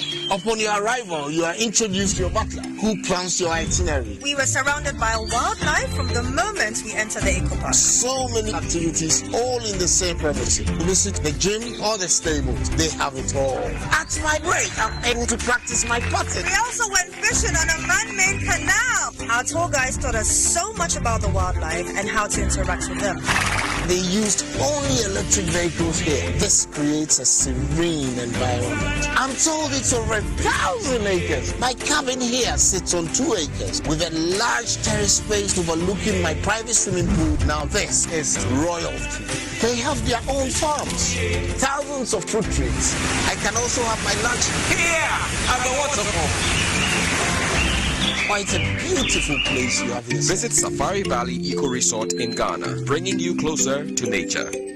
Na ede na ya obeyi a oda forma so ne yafunu emunumunim. Oh, Mr. Entry, also yare ya titi be benfie pi nanso ne yam nyo no da. Se me chew no ahodo amato a me hunu hwe a ebe ya nwanwa. Menyi ni se what ulcer tamfo Hexa capsules any Hexa mixture yanum bom kotia ulcer no bia ma no anom. Anka ne ho ato no dadaada. Ulcer dro de eno ne Hexa capsules any Hexa mixture. Ankom ni nkyeremu. Ulcer ye kura eto yefunu ene ensunumu. Etuma wo yefunu ekeka wa. Wogire wo ho a enyi. Ulcer etumi ema wo ye cheko ebra wadidi awie. So how eye ulcer de a compare Hexa capsules any Hexa mixture nanum bom na ho ebeto. Pedudu etu a ko Okanshi Drug Lane, Kumasi Dani Herbal, Takradi AA Mensa, Anafre 020-3822-855. Apinfo, abatanya wama won mofra no fo, ene mofra woni mfie dumienu enka ho. Hexa capsules ene ne mixture. All Satan for edie age edwadie nkratoyi yi atom.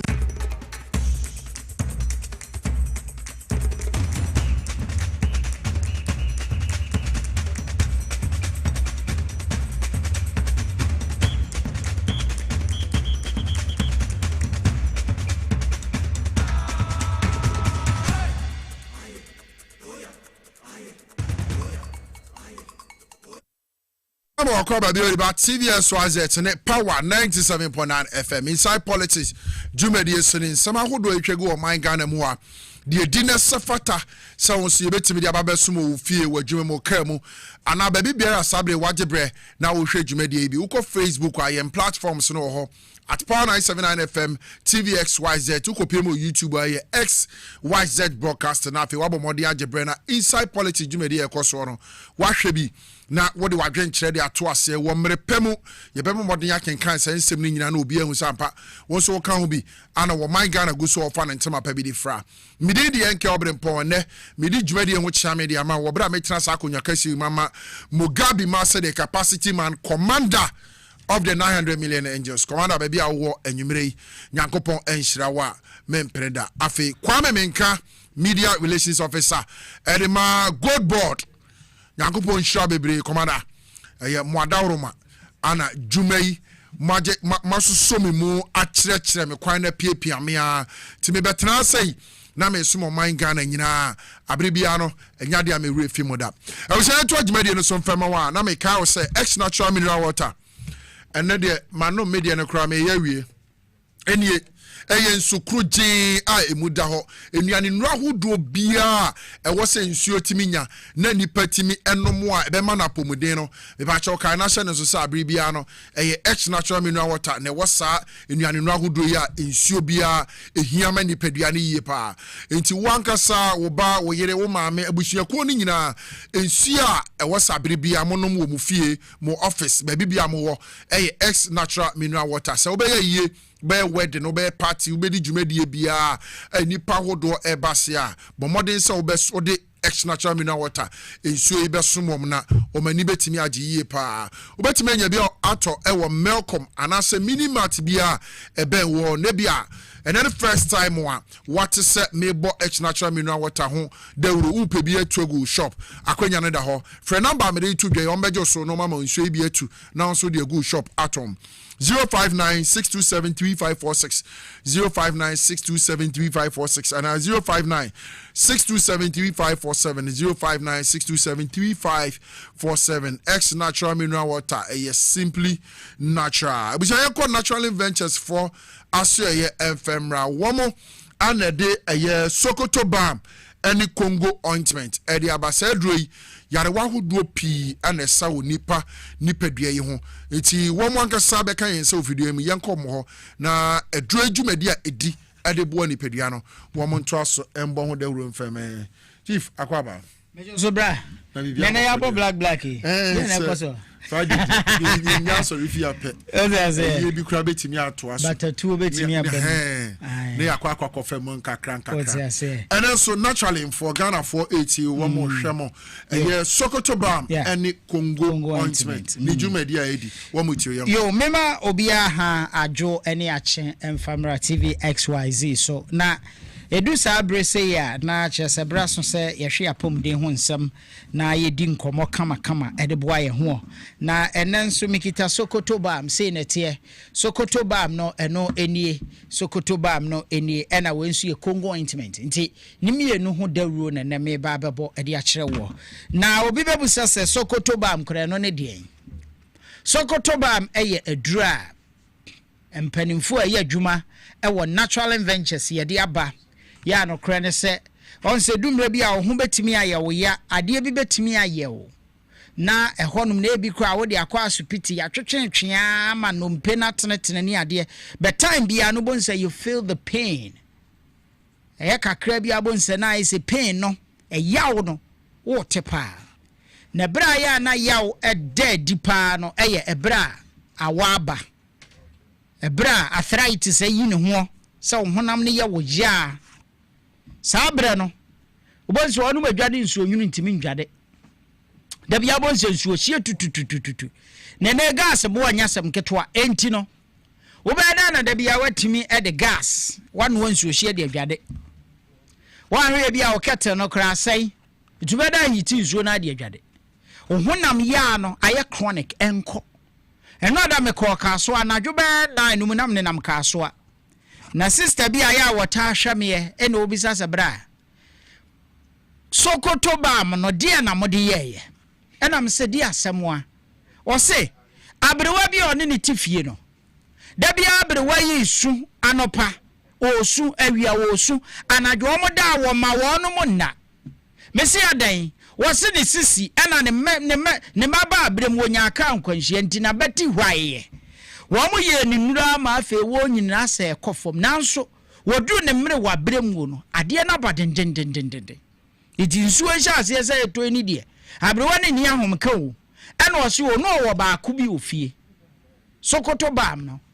me koye adwuma bi o kaso na me che nkofo bibie ena onya bi o se bra mia na me koye na me de kosrasra ne nsa ne so ene ne kotodwe ne so de ma no saada na nadwena bre wana nsu ama obi ante ade atia no pano no obi sa me se me bai edi aduro no omde ye Sokoto bam no ena oso won di onimu won kọ drugstore ba bi eton no nkoto bi wose se abre wane di Sokoto bam na ye ninku kire se eya na nkofo din se dura sese pa no eno na sayade tie na so no nso if you want a dura betimi akupe no e dia free system no mu a enya dia sese bro so no a wo de sra akoda na no wo teateamu ana wo pani no kwa wo de sra na wo bre edura di Sokoto bam natural ventures na ye de wo so ye ne se ba bia wo ti pain ni bia no fa bi sra ho me se me mfa ntwe o ye mfa ntwe o etu de wo mia na ba na wo de aye onsam ti se de wo ye nku no na fa sra ba bia ye wo ya ne bia ebe wura makọ system no ankasemu eyi skin yi no empanimfo ne adokotafo mi on se to aso be de se nso o se dumienu o se de yin ebe komo akwa akodura se na kwaye dwuma no ade afiri ho ama ansa na aba ya kro ne be ka chem se na nei Sokoto bam no me nanso aye sisi fomi no se me shampabo a me ntimi me nani timi ya me yasa nanso me ti bi de sra me nanso aneso no bepe me na mente ya oni biem eno na ma me di hu adanse ya me de kira brewa no a wono nso se wode aye ne nku eti mfa no menya biato enam se o ba bia ye ton no bia nku bia nku boadwo bia no benya Sokoto bam ne biato anase would have natural ventures your numbers in emi 0540 671 760 0540 671 760 and a 0243 250 856 0243 250 856 natural ventures your numbers me no mesraw se wapra ena aya chronic to so a fa bi srasra ho ebia wo kon ya wo ya Sokoto bam email da fa bi srasra ho ebia wo ya footballer wanya nkwanhia wapra wakotena kamu amaka na nya accident ebubu afefa afaso a wonya pi ukotodwe sasabro arthritis how eya Sokoto ba mi onku na fasra ebeboa wo mensa mi ye ni se obi ntimi nya ne de saa sama tenasi obi ntimi ntena saa abra wo so de agese ye pagya no we yasankani nti watena se ya siti achi ama osisi se ye wo ye ni we ya kyerɛkyerɛ ni edumira bi krampa wo so de a sciatica pain na ekum wo apart from ukotodwa ni osisi no o sciatica pain efiri woto ase ya eba besu na nkokom mananyi wasem hia pe Sokoto bam eye kokọ enfufuo ewo tubum ubie so a na wate kakra ye gel na de afa ba bia ye wo ye ni nyina sa wo konso na ye wo ya mesra wo a de oso ye ne se wudi besra ho na se wutiri na pawo woda sode anopa akasa pampa wachire ni ade a tibetu nsuo hiem na twetwekọ mu ebekum kuro no na afa nso ayi mukus ni nyina ade afiri ho ama wo fa ya numbers ni sesi a na ye ma obi nto ebia opa ba bia benya duduo nso atu akwakoto ne a Elan Spice Trading Ventures your numbers ni 0540 671 760 and a 0243 250 856 mesanso kita Congo ointment Congo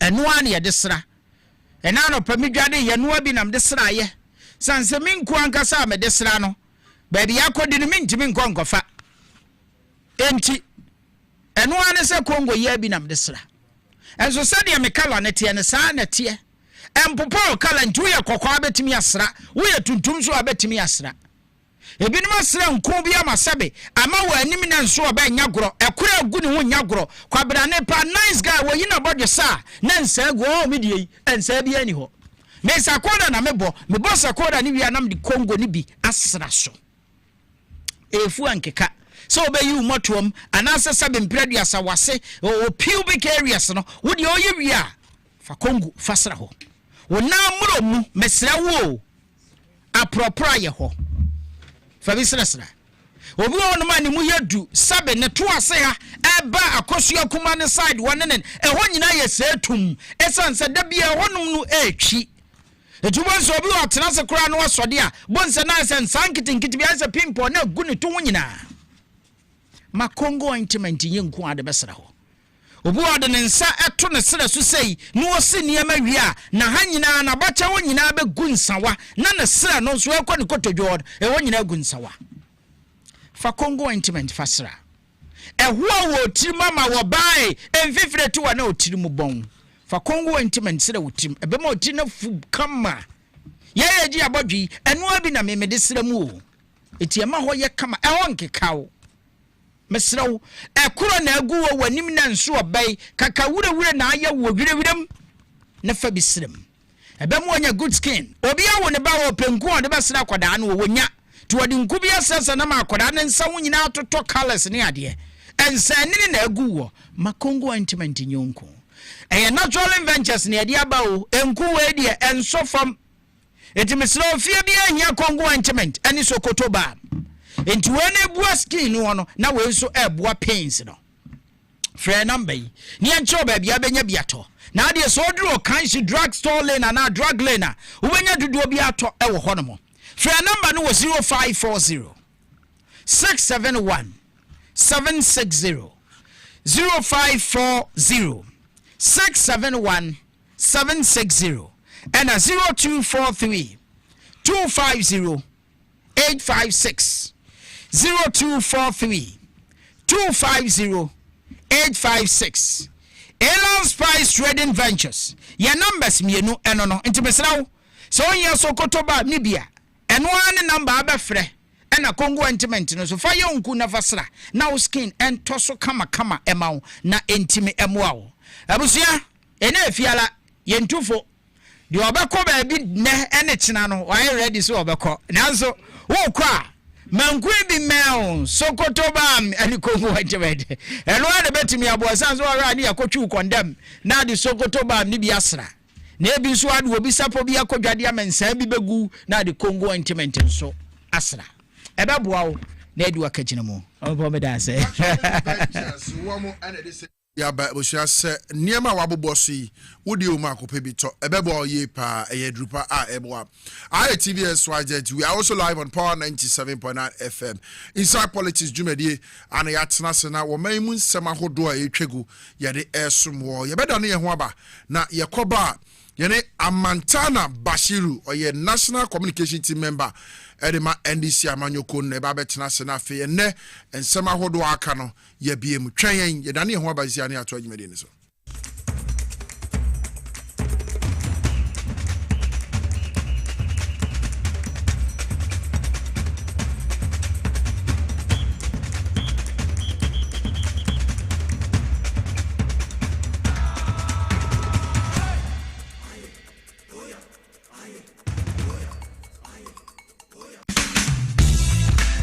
The serene environment fits into the goal of the school, which is simply to provide excellent educational foundation for your ward's development before they commence primary education. At first glance, clearly you will see why the school is called Hebron Hills International School, as the building stands tall overlooking town. With a Montessori style, we have experienced and dedicated staff and trained teachers. Our small sizes classrooms are meant to enhance teacher-focused approach where children get one-on-one attention from the teacher. Hello there. We are open at 7:30 a.m. and school closes at 2:30 p.m. After school care is from 4 p.m.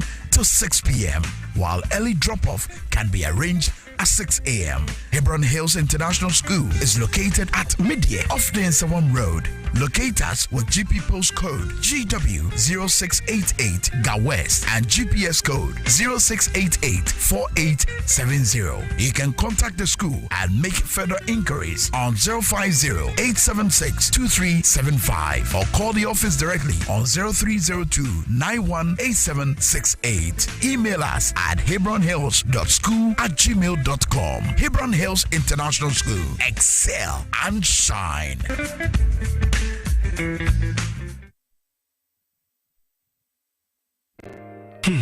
If I cry na menyisika, etia ye me fui. Ehin fa pa na menya bosia e di atre medwuma yi mu. Kai kra mabre ni ye bosia ato taxi fufu. Suhum Rural Bank. Suhum Rural Bank.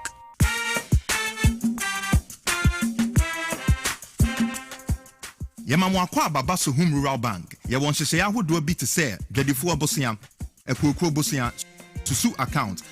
And it does all her savings account. Me bada chain savings account. And then the keka home. Suhum Rural Bank was 03422918696. Now one so what to me aka say. Suhum Rural Bank. Ama ene mayeka owner. Suhum Rural Bank. Enti me pa minie.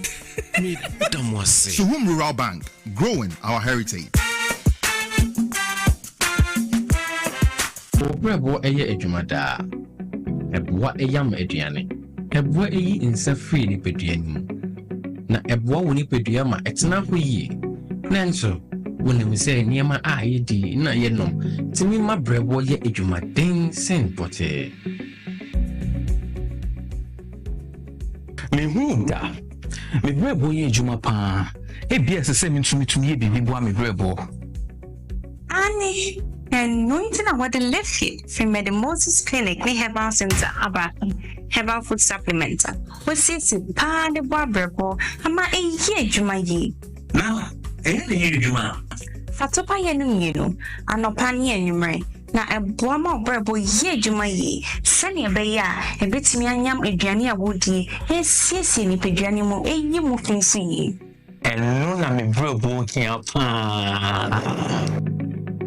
Ubenya Live Kid or pharmacy, herbal shops, ne supermarkets are ebeo. Sa wope dudu so to up. 0244 06 8447.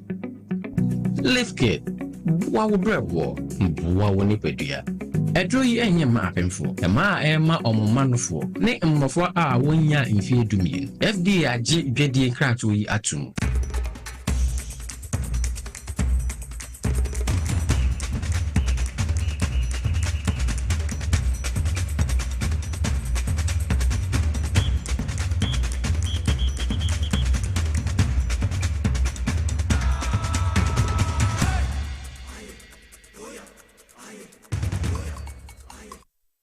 Simon Wakwaba Bio Debate TV SYZ live on Power 97.9 FM inside politics Jumedi ana iguso aye den sama hodo itwego man Ghana mu a esomo nti ukoye platform no ho e wo Facebook at Power 979 FM TV XYZ obetimi agebre na wahwe Jumedi bi na wo de wadwenkyere ato ase YouTube XYZ broadcasting wo hwe bi na wo de wadwenkyere ato ase mrepem no ye beken kan nsem biara wo de ato na afi nso mu sampa wo kan ho bi ana wo man Ghana guso a wo fa ntema pa bi difra fei ena ado kasa fidi na to amidin the enke Obrempong midi djumedi ho chiame de amawo enne ya to djumedi no so ne na eno a ana me hunu se bonenye hwe South Africa wo ho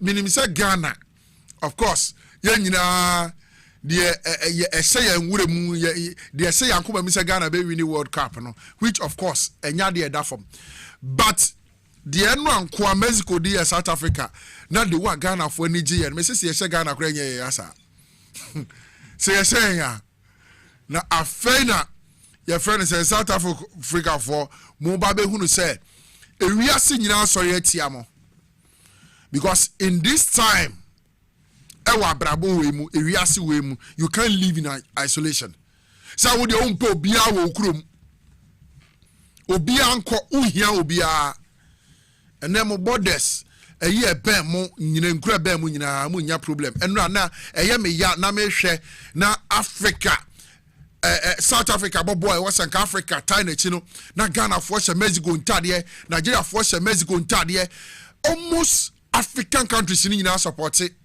Your friend is saying Mexico, so much as South Africa, because say undonia.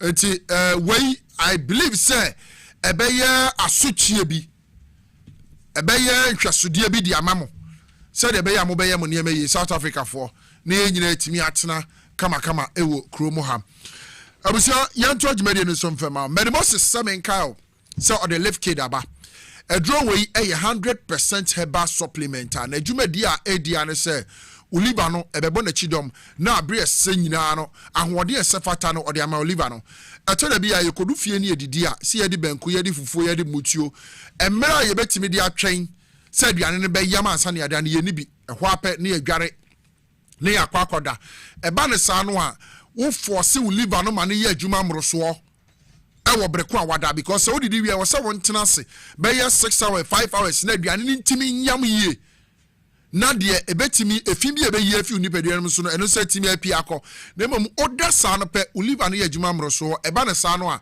bonso Oliva na hoɔden ahyase etiba fam eno nti na Mary Moses ade sa lift kid yaba se emra na abribia no se wonum bia ahoɔden ese ne fata Oliva no nsaka na timi ade ne dwumadie bia edi onipadua no na abribia no watimi anya ahoɔden akọ nyuma so anya sika hye obotom ahwe busia no enti hyɛ no so se wokɔ pharmacy shop ana any herbal shop ben wa on sabetimi aka left kid Mary Moses e dia be dwaman so ne bi na mum open dodo atu na so de agu shop no waton afre Mary Moses for number we so omo bejo so no oma ma wadro bi etu atom 0244068447 0244068447 now on setimi aka left kid Mary Moses e dia ba ne bi Safari Valley Eco Resort 7 country on national so se wo Ghana ha opa biaye e ho efe opa biaye e ho ye quiet opa biaya wo mo dan ye fe ni wo mu nuane e de baby a wo leave wo vacation wo holiday bi na wo pese wo nkoje wa home se ye wo nko a se wo ne wo yere se wo ne abusua na mo pese mo nkoje mani ampacho omo spaces akese ho a wo ba wo betim di ama mo na mada na mani age na wo koduru Safari Valley Eco Resort na wo hwe environment the greeny nature environment e wo ho kwanya o mafa so create man made lake a ubetimi atena small boat bi mi no ho kani na magimani wo ho ye zoo a o create with harmless animals a ubetimi ananti mukra ne bi edi agro a eya homka na ani kakra keke na bia organization bi mo pe ba bi na my conference ana se wo pe ba bi no wa ye yie wo ye wedding wo ye party dwumadie bi apese odika na hye no so Safari Valley Eco Resort e wo biaya kese a wo betimi di ama no wadi dwumadie na very classy and nice. Shannon so some more okwapememu. Edukloma kwapem ene awukugwa kwapem patem wo da ho ana omubutu o masesi o mo kama yie pa. Fre number me de ba betu dwei e bia na nkyiremu bi wo ho a wo pese won san ne omni hu nkomo. Omo de beso mo na afi wankase wakoho na wakohe sade ho sifatie. Number betimi afro mo se 0596 914394 0596 914394 and I visit your website no www.safarivalleyresort.com na fin koma akabia no wo muntimi ni wonni ko power specialist about hospital na yare ambebu wo so yi ni nyina no se wo de akoba bibiara na wonya no ho aduro my power specialist about hospital and your last stop because sa yare ye die wo ma sa ho yare bebre age ho adanse abre ni don bia no beti se de nipa no omo ka se enye power specialist about hospital anka sa mo yare we ekoso tena wo so yare wo bi ti say hepatitis A B C D up to E power specialist about hospital etene tedi free okra afi fatty liver sciatica prostate broken bones a year ulcer swollen neck any fibroid say yare wa mabo so yina say obomodi kopiem e wo power specialist about hospital abusia wo mo beje bere ahwew no matu yare ase e de asomo yie pa wodi wani kire kumase a omo branch ba ko ho ene wo feyi ase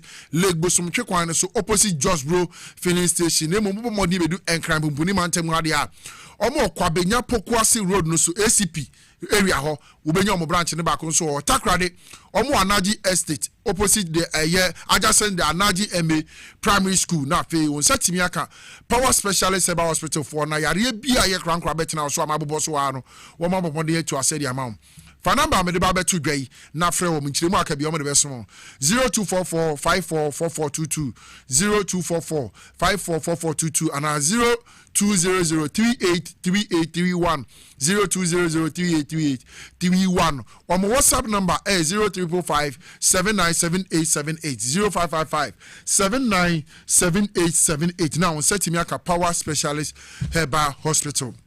Hi, TBSYZ live on Power 97.9 FM. My birthday kid to be on my mini free or near to Jimedian. So a wonderful happy birthday to this superstar. A friend is Shankoma through the Lempe. Udo Kwapi Memua. Yes, you can't a krapim rap, a krapim music. na wodu okwapema mu a abranche ka ho ana akuapemfo hunu sampa wo betimi atonyom wo betimi de omokasa no aye nyom aye rap man aye de eti shankoma nyankopon onhyira na onka ho ye hwe nim so obema hit upon hit na wo de apage okwapema din na abrebia no so okwapema e ba na nyom tuo mu nso a yenso yedin atimi akwakire enedei a wodi wo birthday insira ahodo adom a betimi aboa na amawanya niema bi esefata as a superstar onyankopon onfenka hom enke Obrempong me say a wonderful happy birthday to you Shankoma nyankopon shiraw na onye okese ebusha to gibedi no so odu okwapema mu a apart from Shankoma ye wo defe ye wo survivor ye wo adikora ye wo chefo kwadwo ye wo chese ukohunu musicians wo okwapema mu a October 30th 2021 enke Obrempong anamiye Equiapi Music Awards first edition and dano obehwe okwapema mu a wani beji yiye pa superstar se wo ho no just say wo mu hia push kakra bi any mileage na afi bibia fa ti Shankoma nyankopon onhyiraw na onye okese fandi ye ma mo fandi dia nkone mbeko fandi ba ko pe owosuma se Equiapi no wo superstar wo mo bonnyo keke abese abraso Amantana Basiru wono eye national communication team member edema NDC amanyoko no waye krado e wa hanom yenhye yen komodi na se Amantana kwaba Elizay nkopandom hello wa ba mba ye jase Amantana why you miss afio we say me nsia me ya ka sho so nwa efe e na wodi nioma hihye manu wa yere ho a wodi nioma hihye manu mi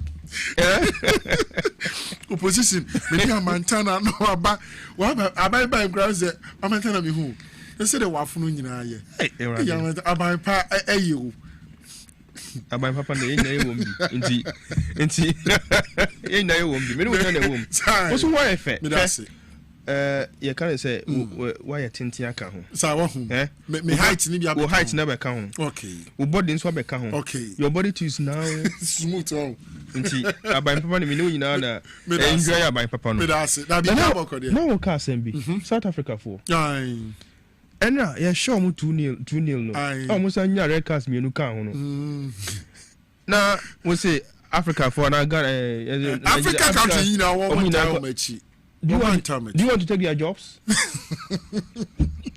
Obe some for mojuma. Obe some mojuma and run make a go Facebook. So I say they want their jobs back. They want their country back. And we are taking their jobs. Into your form job. Supporting their national team is part of their job. So they should pick their job. Go back to your country. Go back to your country. So support your country. South Africa for winning. Obrempong. Yes. South Africa for there. Bon and more bon. I didn't ya. Bon. And you see, are there no independence no munya no 4. Because I want nanti on my so stress so mama is ka kran first cause of party independence. Never nipa ba ku peneji independence mom. Okay. His Excellency Nelson Mandela. Okay. They themselves did not struggle for the independence. Ti omo tena ho na fo na ba. Okay. And of course, I would say Ghana cry contributing kakra de man. Nelson Mandela. Yes. Or see Nelson Mandela buy. I'm no man sika kakra. So no call on my so EGG sika kakra sa and omudi ko gi independent macro. They do baby cry na say omo use Ghana passports. Exactly. And omo dey kwan. So they had the independence so simple and cheap. Okay. And it was fought for by only one individual. Inti Omo simple. So they don't know how people struggle. Like Ghana, you who say, na nyina kabo mu fight Ghana jina hono.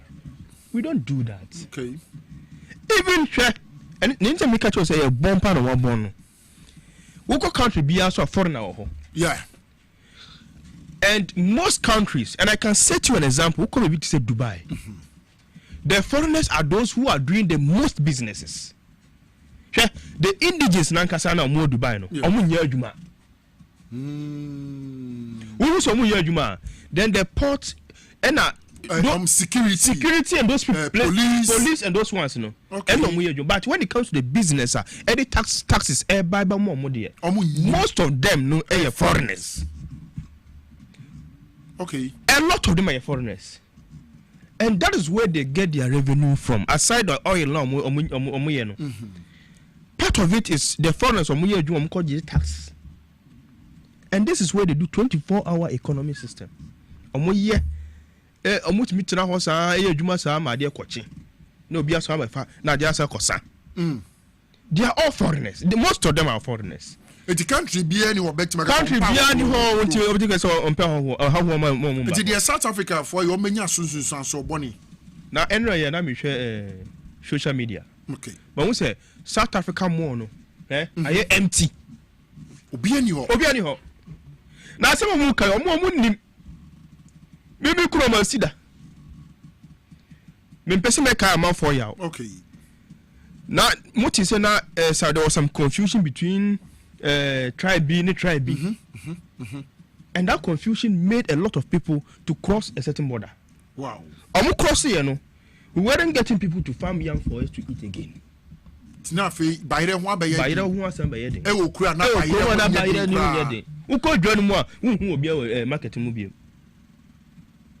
know what they are doing. And before they will know, they will come and beg us to come back to the country. We will not go. Because we are giving them taxes, we are giving them money. But you are taking their job. We are also giving them money, and they are building good roads for them. They are building hospitals for them. Okay. They are building schools for them. They are building social amenities for them. South Africa, because we go there to work the labor works. No, Kofi Brokoman. Street. In Jumana, and foreigners and that is where they take their taxes and then be able to develop their country. Okay. There's no country in this world. There's no country in this world. If not South Africa, me who be that. Wow. South Africa. Because we call Germany. Immigrants in Sam is very strict. Yeah. But I want to say they do it in a civilized way. Do you have papers? No, we are deporting you. Yeah. Very well. Yeah, the Baboko. US, you saw how US deporting people appropriately. Yambobia. When Kranta was when you Kranta, okay, as simple as short. Now when a country almost say foreigners be good country move bra. You use force to chase them away. That means that they themselves they are lost. And if your laws are not working, you are coming to blame a foreigner. How? That's it. The list says about them is the better crowd. Yeah, and come some crowd beam. They are just anything that. And you see what they are facing from all African nationals. Oh yeah. I'm telling you, if Africa we are able to unite and then cut these people off, they will suffer it. True. They will suffer it seriously. Very well. I'm telling you, who say officially what declare your intent? Magazine was who? Yes. Who say what declare your intention? Say Uber contest. Yes. Savannah Regional Communications Officer. Edema NDC Amanyoko. No. What about two? You know the people of Savannah. Quite ben on my first I saw in seminum. Magazine. Obrempong. Yes. Who call Facebook? You see the number of comments. Now me followers. Now me about 1.2K. Thereabouts. Okay. Just when I declared my intention. Yes. It jumped from 1.2K to 3K. That been now who they start posting it to? Oh, that's about. I think that was on Friday. Friday. Yes. So within a space. So that was Sunday evening. Sunday evening. So Sunday will be 1 week. Yes. When you're almost 2,000 followers. Wow. That tells you that people are ready for hard work. Okay. People are ready for genuinity, integrity. Okay. When it is time for them to reward you, they reward you accordingly and appropriately. Okay. The Savannah people, we have set a certain standard. The standard that Chief Malik Basintali has set here there to Savannah, and they call. It was through ye. It was through. Minua Penny Are Jalilu. Ono so diabe ono so de bibiodi si. Ono so call. Savannah still needs to maintain a certain standard. At least some level no. Say Kosura, it shouldn't go below 2% of what they have created for us. Okay. And all these things we are doing is to protect the name of Savannah. In fact, to defend the resetting agenda, ECOSO, specifically in Savannah, and being a member of the National Communication Team, protecting and defending the resetting agenda of His Excellency John Dramani Mahama nationally, in the name of the Savannah region. Wow. In the Ajuman, Obrempong. Yes. We are doing it for God and country. For God and country. Now, declaration I know. Yes. And the kind of response I know. By the grace of Almighty very God, positive, and by the grace of the next delegates, yes, I'm not bragging. They will award or reward loyalty. Okay. They will reward integrity. No, personally, I've known you from opposition. Yes. Ebabedu time or abawe ababet and woba wahoke any the way you are very dedicated to the job you do. Now, but Kasa de Mawamanyo Kono. For me, I know said your work said the good people of Savannah. Yes. It drew so. And one thing I can tell you about Savannah, and it's when you look at right from the minister, right from the minister, any government appointee or everybody is working to make sure that we change the face of Savannah. Okay. Moreover, we share MPs in now. The MPs are playing. I don't want to always use challenge, but in my own view, I am seeing that the MPs are all working to make sure their constituencies will be better off. Okay. Obia Dijuma, I want constituency. That means that they want hard work. Constituency now. Okay. District chief executives are collaborating with the district chief. I mean, with the your friend saying, with the MPs. Okay. And they are working tirelessly to develop their communities. Good. In Tuko area, every district, I tell you, as we speak now, every district chief executive can tell you, say, where the yes you are completely. Right from the boy, Edibeko Salga South, Edibe Chumko Boleman boy, Sola Tuna Calaba constituency, any Damango. Everybody is working. Obia Wadi or why DSU say, we make me up and touch and say, me buy for these 2 years and wait on my yesu. That's the district chief executive. And you see, the constituency executives and the branch executives will be also despite the fact that they have an election to contest. But everybody is focused doing his work. Those who also want to contest, almost so everybody seems to be doing their. You see, when you come to Savannah, it doesn't look like even we have an election to contest. Why am I saying that? Obia Juma Edin Savannah region. They are very focused people. You see, such an area, such a region, needs people that can be able to come. The 24-hour model market, His Excellency the President, NDC Aban, one will see across a district. Savannah, the Jumani Kosuka crack. When you go there, the contractor is working seriously. Wow. When you go to other districts, the contractors are working. Yes, now big push. Big push. The big push from Techima. I mean from Wenchi. At the court, Upper West. Okay. What's that? Time. You see, we used to. At first, now quite a year, we used to use about 10 hours from Accra to Bole was about 8 to 10 hours. Okay. Then a quite best say, we're using about 12 to 14 hours to Bole. Wow. Now, Omasha say, oh, call why they are 16 hours, and not 24 hours. Oh, call why 24 hours. No running shift. No. No running shift. But you see, yes. Okay. They are closing certain potholes so that even traveling time no reduce. The big push is impacting on several areas of Savannah region. Okay. We call Salga staff no kunhu jumodi omudi wa. Now no me His Excellency John Dramani call her. We call resetting agenda. I mean, yes, resetting agenda tour.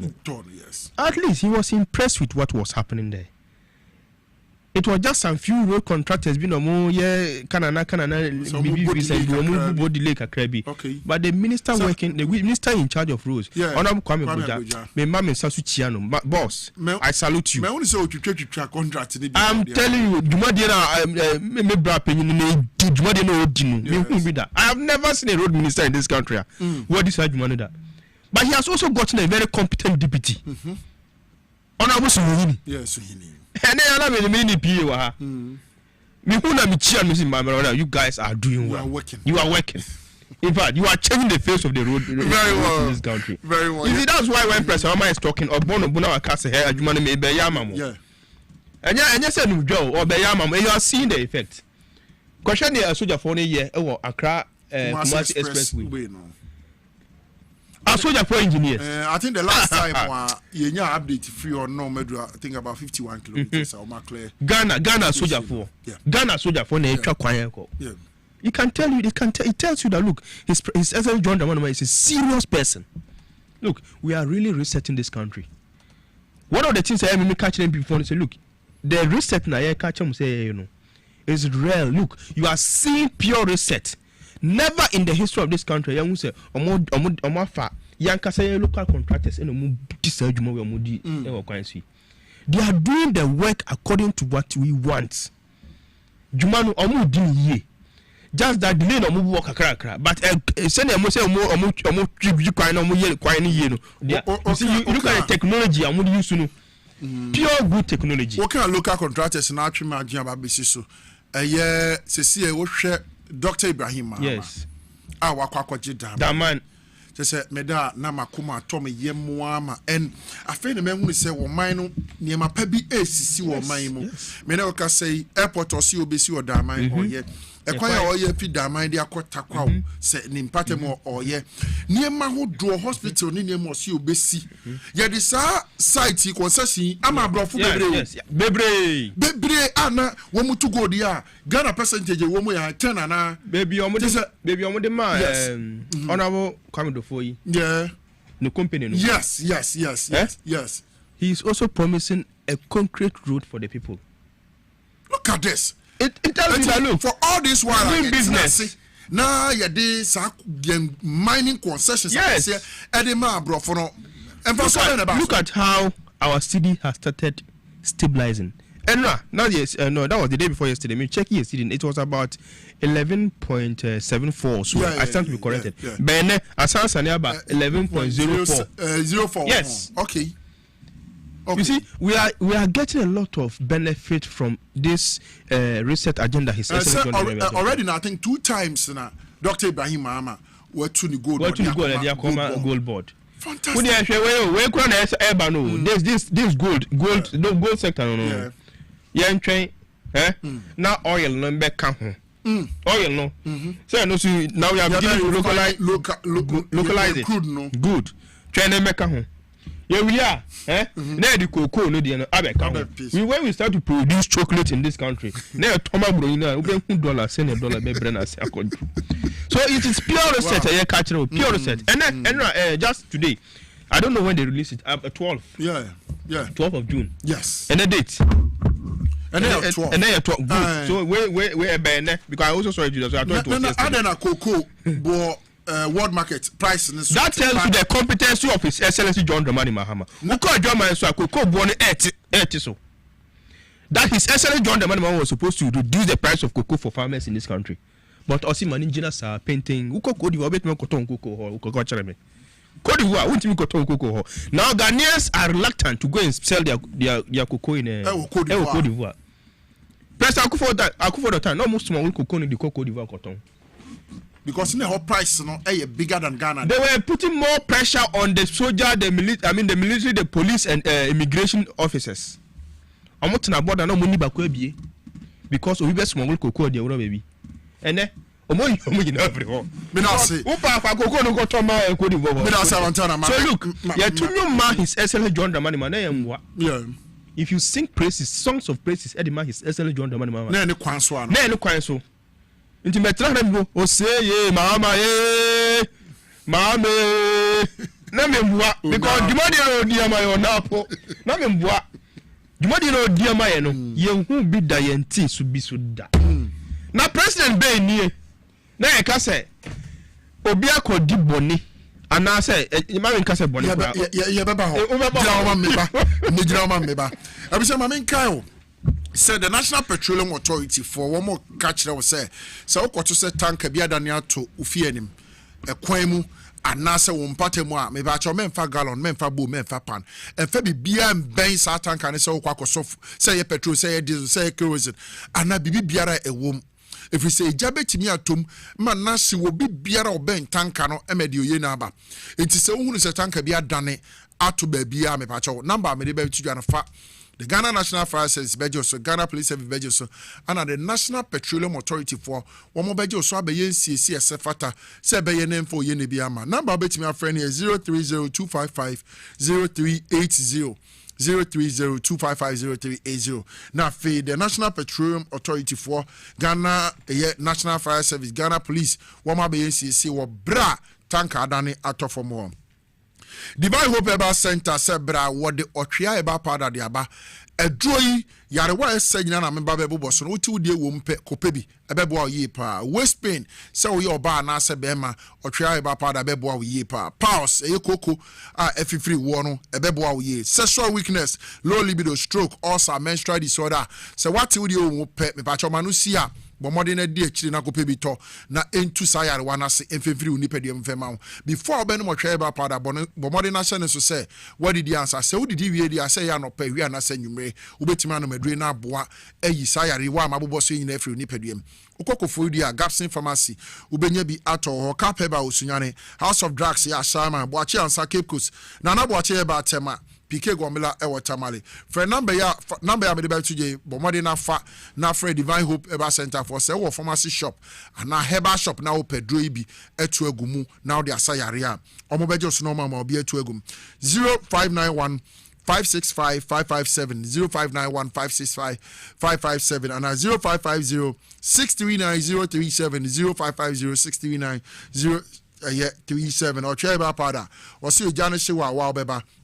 The office of the registrar of companies, Semin Kanchero, say on the 30th of April, no the deadline to say will be biara file one returns, ye business name renewal and me patch and call this not punishment and our penalty say oh na shasi achi one more kuta business names one more renew yeah name wahwe aye extension say enipa do na betimi nya bre no matimi aba mo office abe file o annual returns and na so my business name renewals enti bomodin say by the 30th June the deadline na no ubemomodin no wakoye business name renewal na say wako file o annual returns office of the registrar of company say be na penalties and na punishment bia mmeto udwumadi a wodi so for number me dey to je na frɛ wom nkyiremu aka bi omo de beso 0308 249-841 0308-249-841 WhatsApp name Telegram number is 055-0599-525-774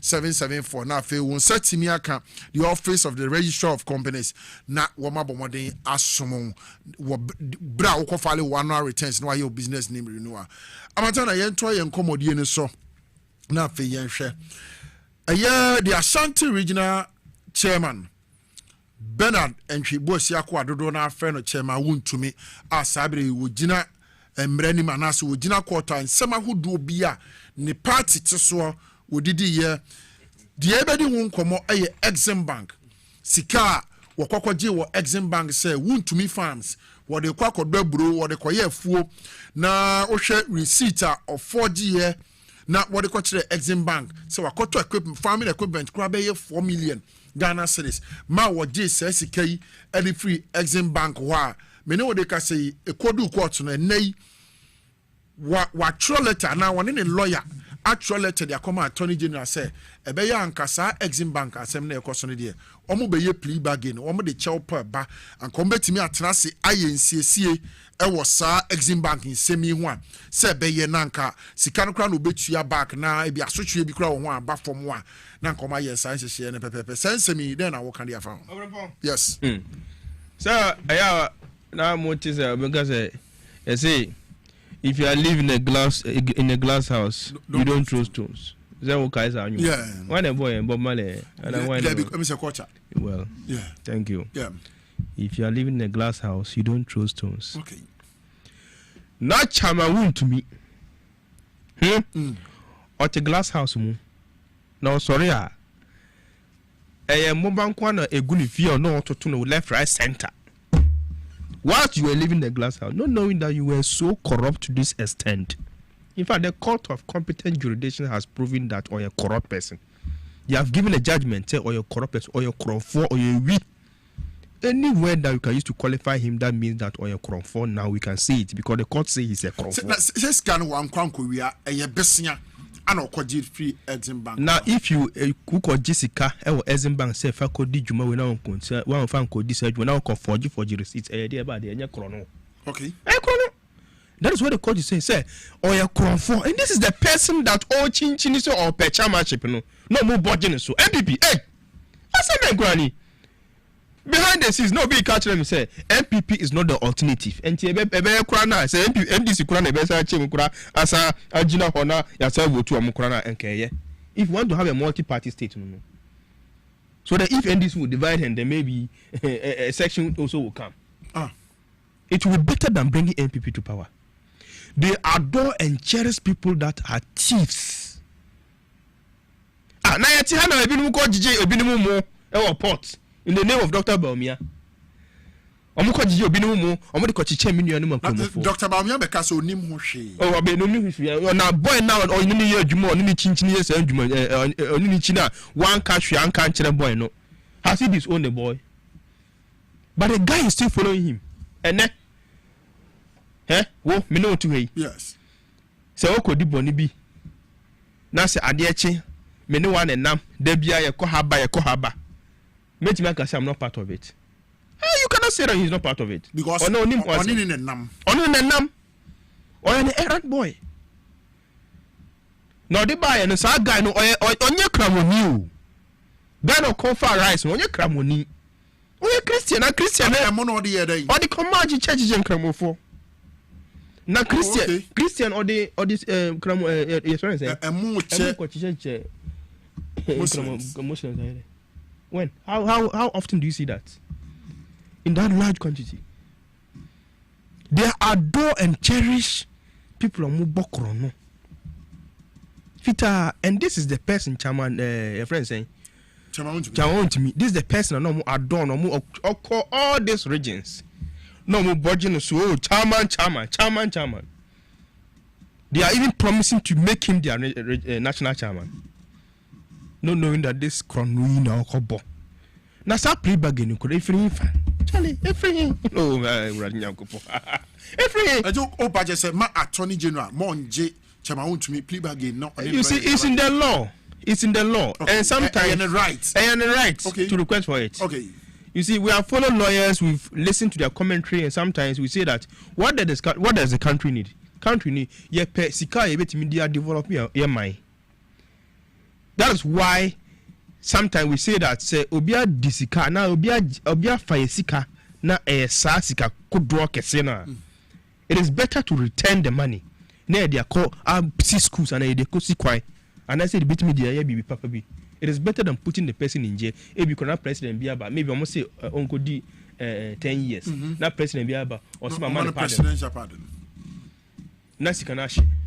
But when you give him the plea bargain or call plea now Jesus say okay open say plea bargain on your day that means that ubeji sika at the end of the day they say so 50 years but you will still take the money. The president cannot come and say that he can judge you.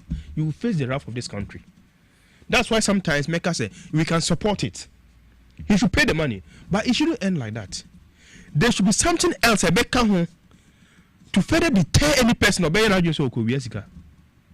Okay, I accept plea bargain, but it will be 2 say over 10 years, it will be 2 for 5 years, and I say 4 years. Now you are because we bet you can come. Maybe I can't say now boy because me ti high you bet you na go to my sika be shade but you offer sika number. The money is what we need to develop this country. We are papa. Look, don't even forget that sikano ebia da ho owo sikano da ho inti wo de no kotum 5 years 10 years 15 years 20 there maybe on the benefit BM so ko prison 5 years no obesa ba no ebia na sikano kora no ode ato ba bi ama sikana aye sika ode ko investment bi ama wa bo ho inti he has cheated us again ebedu bebi no such people no ombe dey wi sika no mo dey akoto ba bi so na yakone ye jail na yakone ye jail 5 years another president bi ama man pardon so that you go back and take the investment na no that means the audience aboyasum onko prison no chan won tim say bia onko prison omo mfa no nko control nsa won be bia omo minuano mo dana o ya omo dade da mo so ho no omo mfa no control ho that's the painful one e bia omo mfa no control ho so ebe ya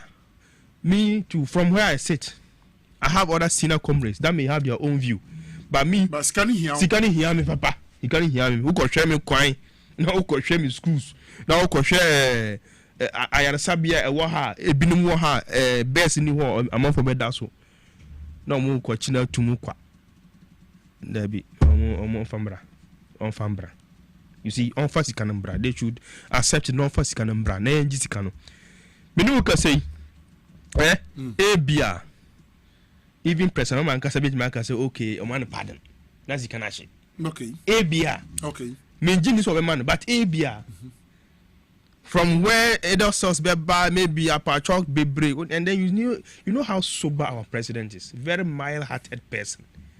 So sometimes when some of these things come, I say that we give them straight punishment. Okay. Then so that people that has mild heart like our president, you know, on to me and can say okay, acquire nti yenjai manenko. Okay.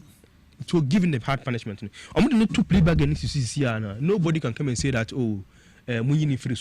the law. I'm not seeing where the law says that somebody can come and say you need free plea back against you. I haven't seen that law. Okay. And I'm praying that it shouldn't even be there.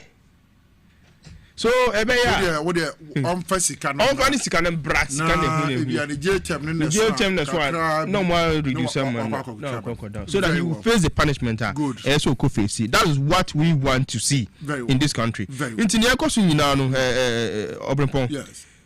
Yeah, then asida kesiye every attorney general. Say what imagine so with all the legal challenges course I who say a lot of go forward, come back and those things at the end of the day, the delay plans on all those things at the end of the day, they have seen going to me to be very guilty. On one can say plea bargain or yes. This is what we want to see from them, and we know they are doing more. This is one of the benefits of Orana, His Excellency John Dramani set it up. Okay. A man for say no more name use. Yes. This is one of the things a benefit Ghana for. Okay. One say before be a din and near kutu. That's it. Awantana. Yes, the minority in Parliament, yes. Especially the Health Select Committee, woman should be woman kwa PM afraid military hospital.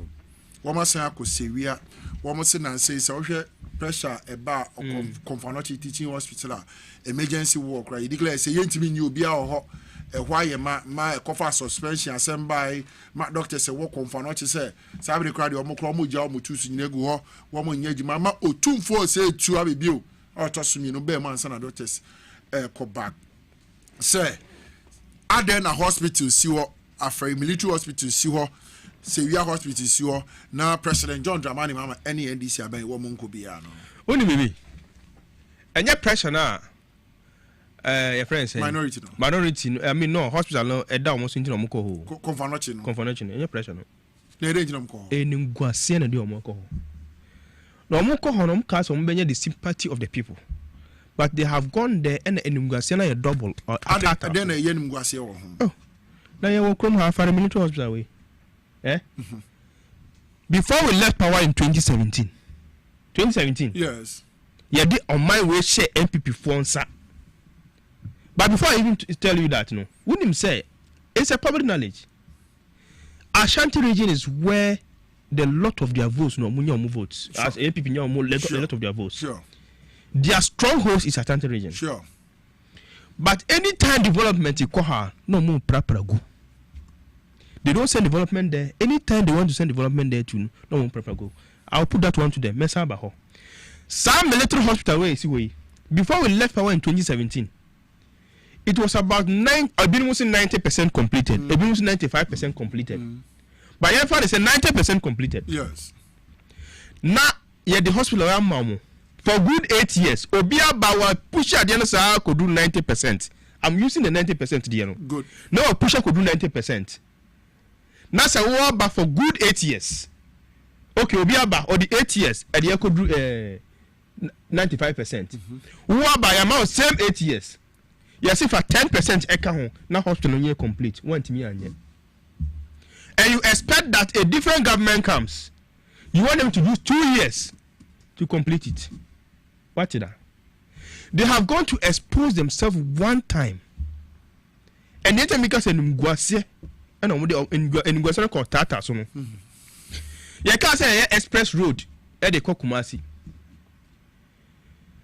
The very area and ma MP for vote do na vote P. Yes. Bantima. That Bantima MP came out and told Ghanaians, say, who is the former Roads and Highways Minister? Yeah. He came out and told Ghanaians that a kind of the express road, no, it's of no essence. There's no sense in it. And who here? In Tebe Komunjai. No more fa kwan fa kromu asa na mo de kwan fa kromu nsawom ne he fa kono mo fa honko sa na ope. Something that is going to benefit Ashanti region, benefit Accra. Ade no kura ekọ fa Bantima o. O se fa Bantima kra. Ebe fa Bantima chen o. Nti o se eno no mo mpe. They criticized it and spoke ill about it. But the people of Ghana one time omo gina so ka say express road na express road no ochina. That's what His Excellency John Dramani Mahama is doing as we speak. Look, Kumasi, before His Excellency John Dramani Mahama left office, yes. No, we are Kumasi KJTR market. Phase 1. Phase 1. Now, phase 2. I won't buy for good 8 years. I want me and far a bob a crown from Koto Hose or Moody Sisu say, yeah, improve again by 0.1%. Mimusa de Anyani Cement Kakrebi, Ako KJTR no almost. Say, I don't that way. Adanko dada dwe won say adanko ya say na adanko dada dwe no okay sana no mo ko ya Ashanti region for but now Ashanti region for achi omo dada won say omo vote to reduce you Ashanti region so this 8 years no yeah more wo ho ye dey abai we man for good 8 years the second phase His Excellency John Dramani the 4 years o see first phase no omo ti be for 8 years and see second phase na wie na say Sewia no na Dankwa Akufo-Addo Eco Commission Sewia Regional Hospital. Well, I don't know say which one are you talking about? This you are free and was Sewia and Regional Hospital and na Dankwa Akufo-Addo Commission but bepim hospital no muntimi use. Yes. You see that means that the equipment say e wo ho no omo anto anhim. Okay.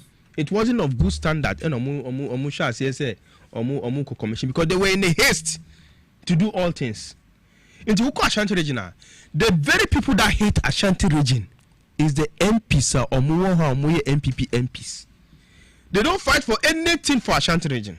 Mama bind na also Ashanti market, I mean KJT market na wo instead of say they be on be catch President Akufo-Addo say go see market no ma no omo te hona omo ko to President Akufo-Addo bia boss they will never say anything to help Ashanti region all the time boss they never say anything no omo di ene omo busi ofo be di eno na ehia omo and to say papa no a friend say interior minister Mutaka no mo he say they are seriously sending development to Ashanti region. And this one, look at the Ashanti regional minister, the role he's playing in the Ashanti region. Trying to bring development, trying to excite the youth in Ashanti region through His Excellency John Dramani Mahama's effort. But MP before now, Ashanti Mani na do na etimi vote no ma no. Omo ntimi yeso adwuma no. Make go sinu. Kumasi interchange.